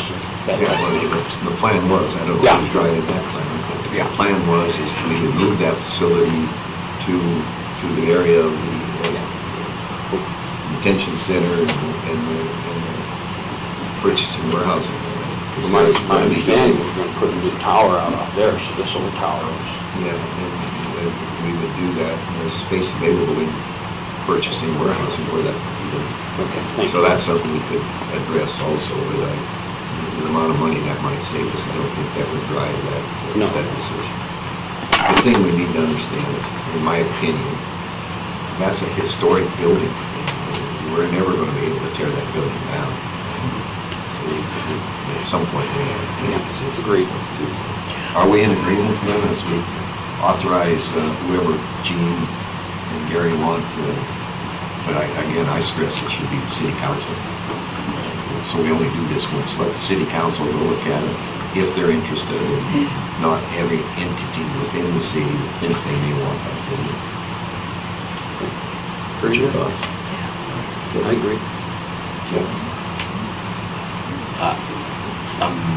I don't care whether everybody sees it or not. I don't know why we would limit it. I mean, Well, if Chief Pacheco wants to see it. Well, yeah, but let them make things. Oh, okay, yeah. Well, I'm sorry, I don't care who sees it. Oh, But okay. I think I it should thought be you the were city saying just council. the city council should No, see it. the city No, okay. council drives whoever they want to Sure, see it. that would be great. I don't want us to make any decision No. for the city of Rock Springs, no more than we want the city of Rock Springs making decisions for us. Perfect. I'm with you. Really? Okay. I'm completely okay with Okay, with two of you, will you offer that to John? Okay. Whoever wants to see it.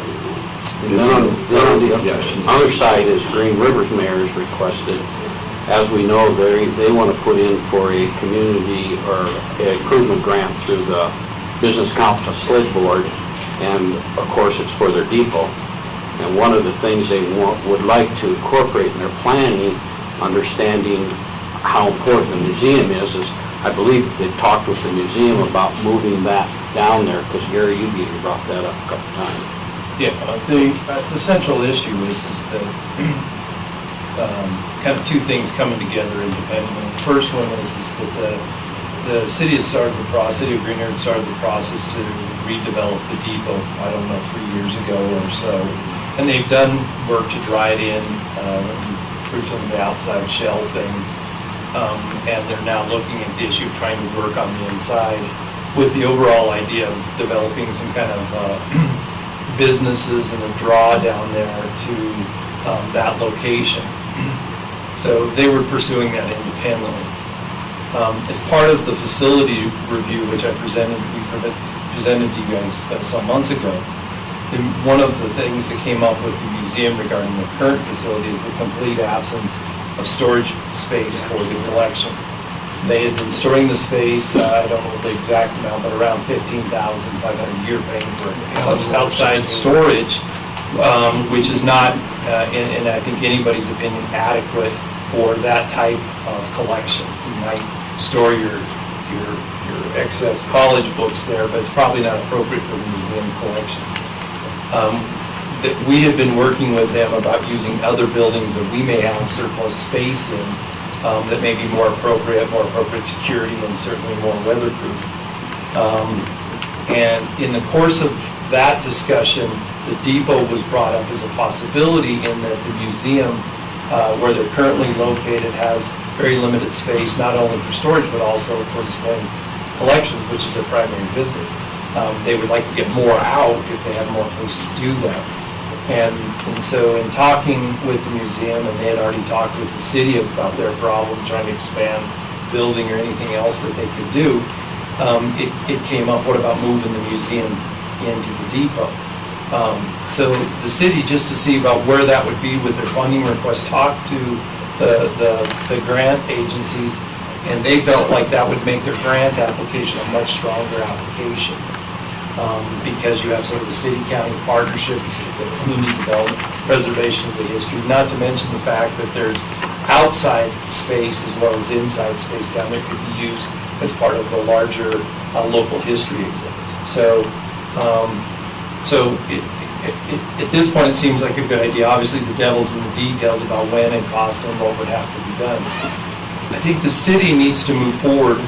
The city needs to move forward with a grant application, and as part of that, would like to submit some letter of support from the county to the granting entity that, at least at this point, we're supportive and on board with taking it to the next level, trying to explore that project. Obviously, the city, with respect to the current museum location, there are some other things that maybe could be done with that as far as maybe restaurants or other business things that make more sense on the main street. Nothing has got that far. These are just But ruminations. that's our building. Yeah. They would move out of it completely. Right. So I think, Lauren, your liaison here, I think that's a great idea. So I think representing us, I think, unless there's some objection. No, I think they're just looking for some, that's why I asked to put it on the agenda, so there's some official support so they can start moving forward with their grant applications, and that type of thing, knowing that we support that, and they get rocking and rolling. Now, like you said, the devil's in the details. But Well, at this and I don't point think in time- anybody's to that point. No, I don't No. think at this point in time we're there. Okay. Okay, sounds good to me. So would it be acceptable to bring that letter of support back for board signature the next meeting? Sure. Lauren can coordinate that with them and you and Gene. I think it's a great idea. Okay. Anything else? No, that's all. Did I miss anything on the C Street? Okay. All right. Okay. Thank you. Appreciate it. Good job.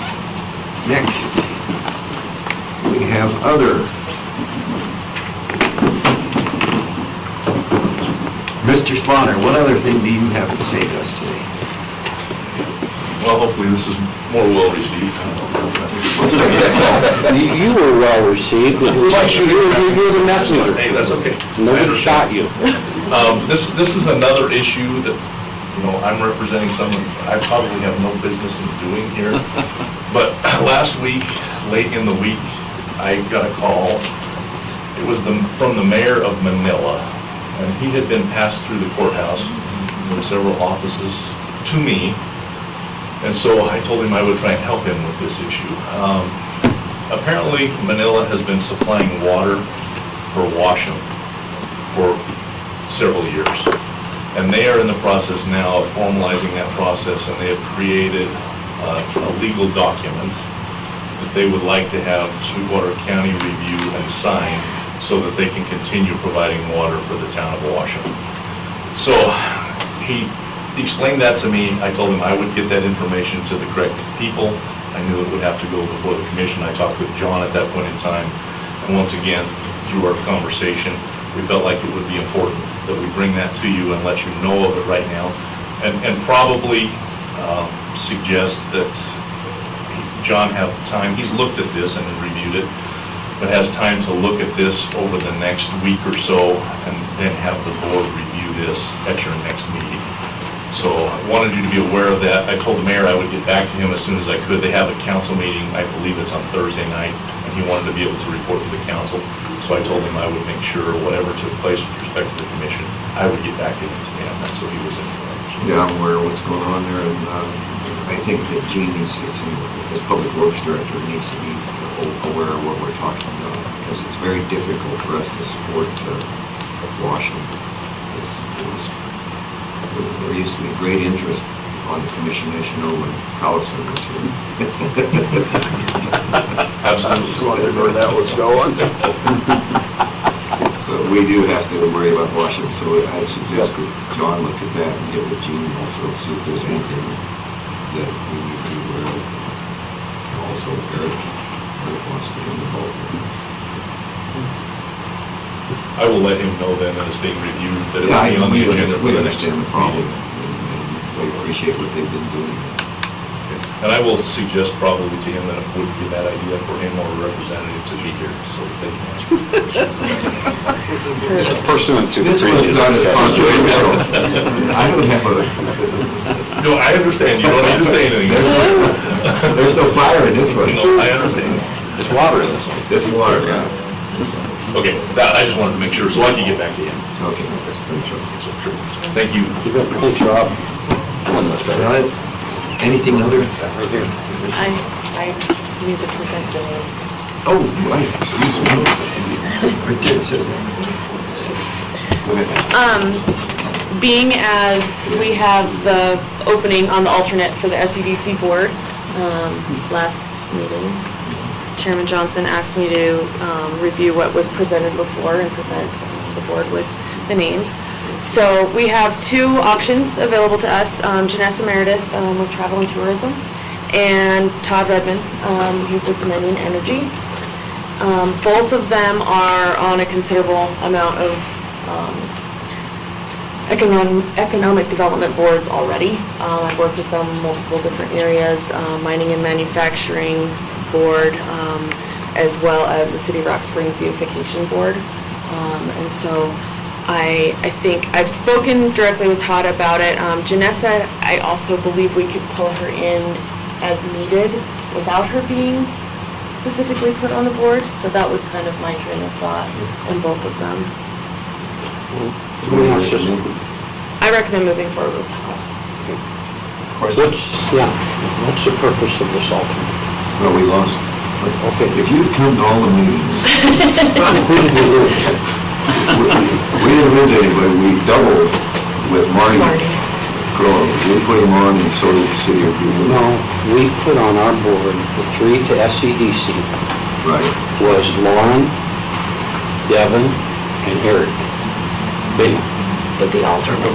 Okay, the alternate was Marty in case one of those three didn't take their position. So then, Marty didn't because he went to Green River.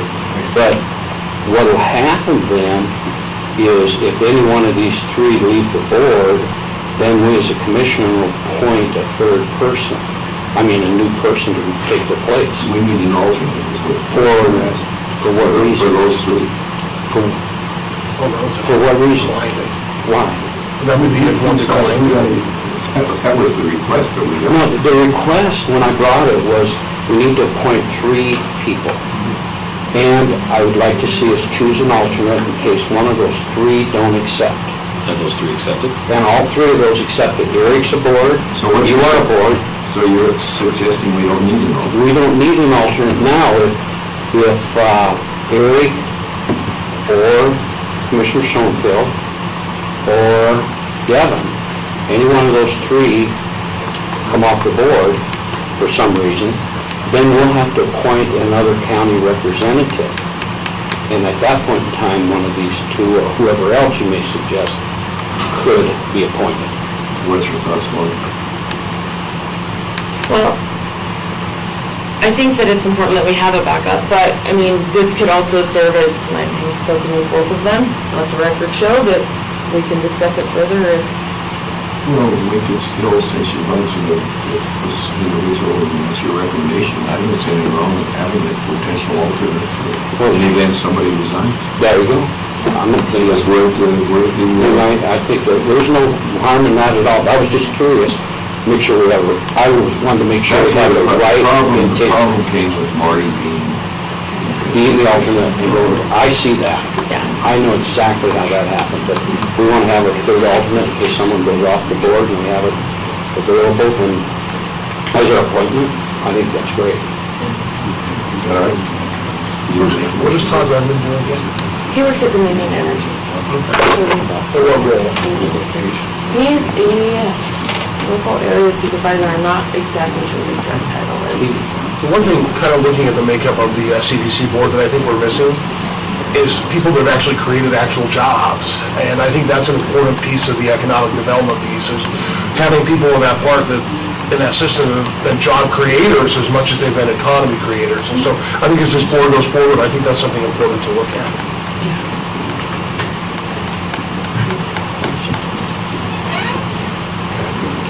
Be careful what I say on that. There's already, we're headed down a path of that. So go ahead, Gordon, if you would please make a motion to make him tentative alternate in the event that somebody should resign.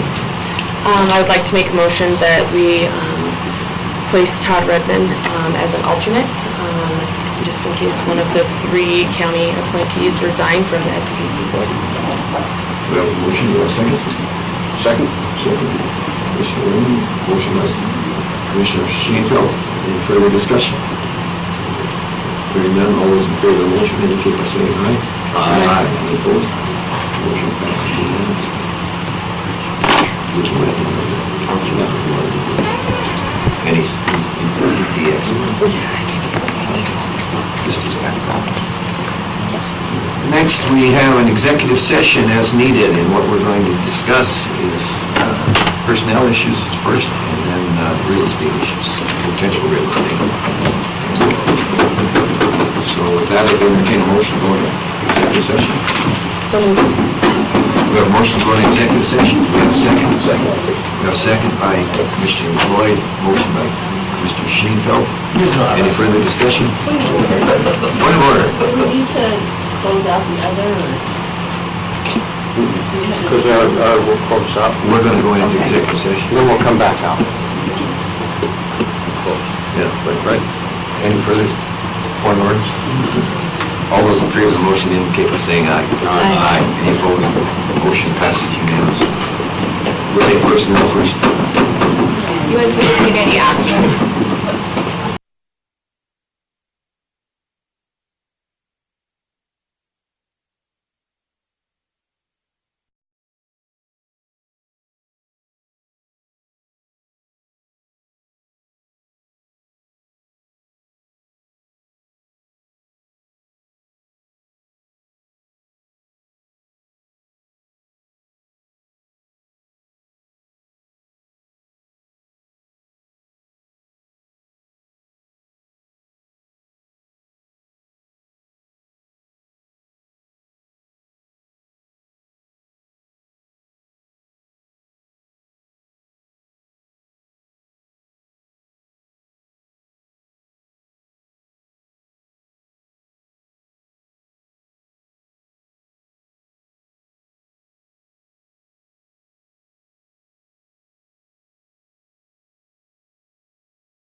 We've come out of executive session on the personnel issue, and we're going to take care of that issue, and then we'll probably go back into executive session again on the other issue we have to discuss. So, Commissioner Schoenfeld. I would like to make a motion to grant the request of Gary McLean to fulfill the request of their potential hiring relative to vacation. We have a motion, we have a second. Second. We have a second by Commissioner Smith, motion by Commissioner Schoenfeld. Any further discussion? Hearing none, all those in favor of the motion indicate by saying aye. Aye. Any opposed? Motion passes unanimously. Thank you, Mr. Chairman. Thank you, Gary. Could you repeat that, please? We started without Sally. You guys started without me? Nobody came and got me. Who's in charge of that? Doc, Cindy. I like the amazing this end of the table, obviously. We keep John here the whole time. That's our job. So I entertain a motion to go back into executive session. I would so move. We have a motion to go back into executive session to discuss potential real estate issues by Commissioner Smith. Do we have a second? Second. Second by Commissioner Schoenfeld. Any further discussion? Hearing none, all those in favor of the motion indicate by saying aye. Aye. Any opposed? Motion passes unanimously. We'll go into executive session.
that are under our consideration, and at this point in time, no action is to be taken.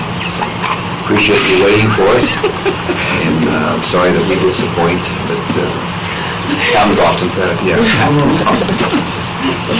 So, is there anything else coming before the commission? No. With that, we'll stand adjourned.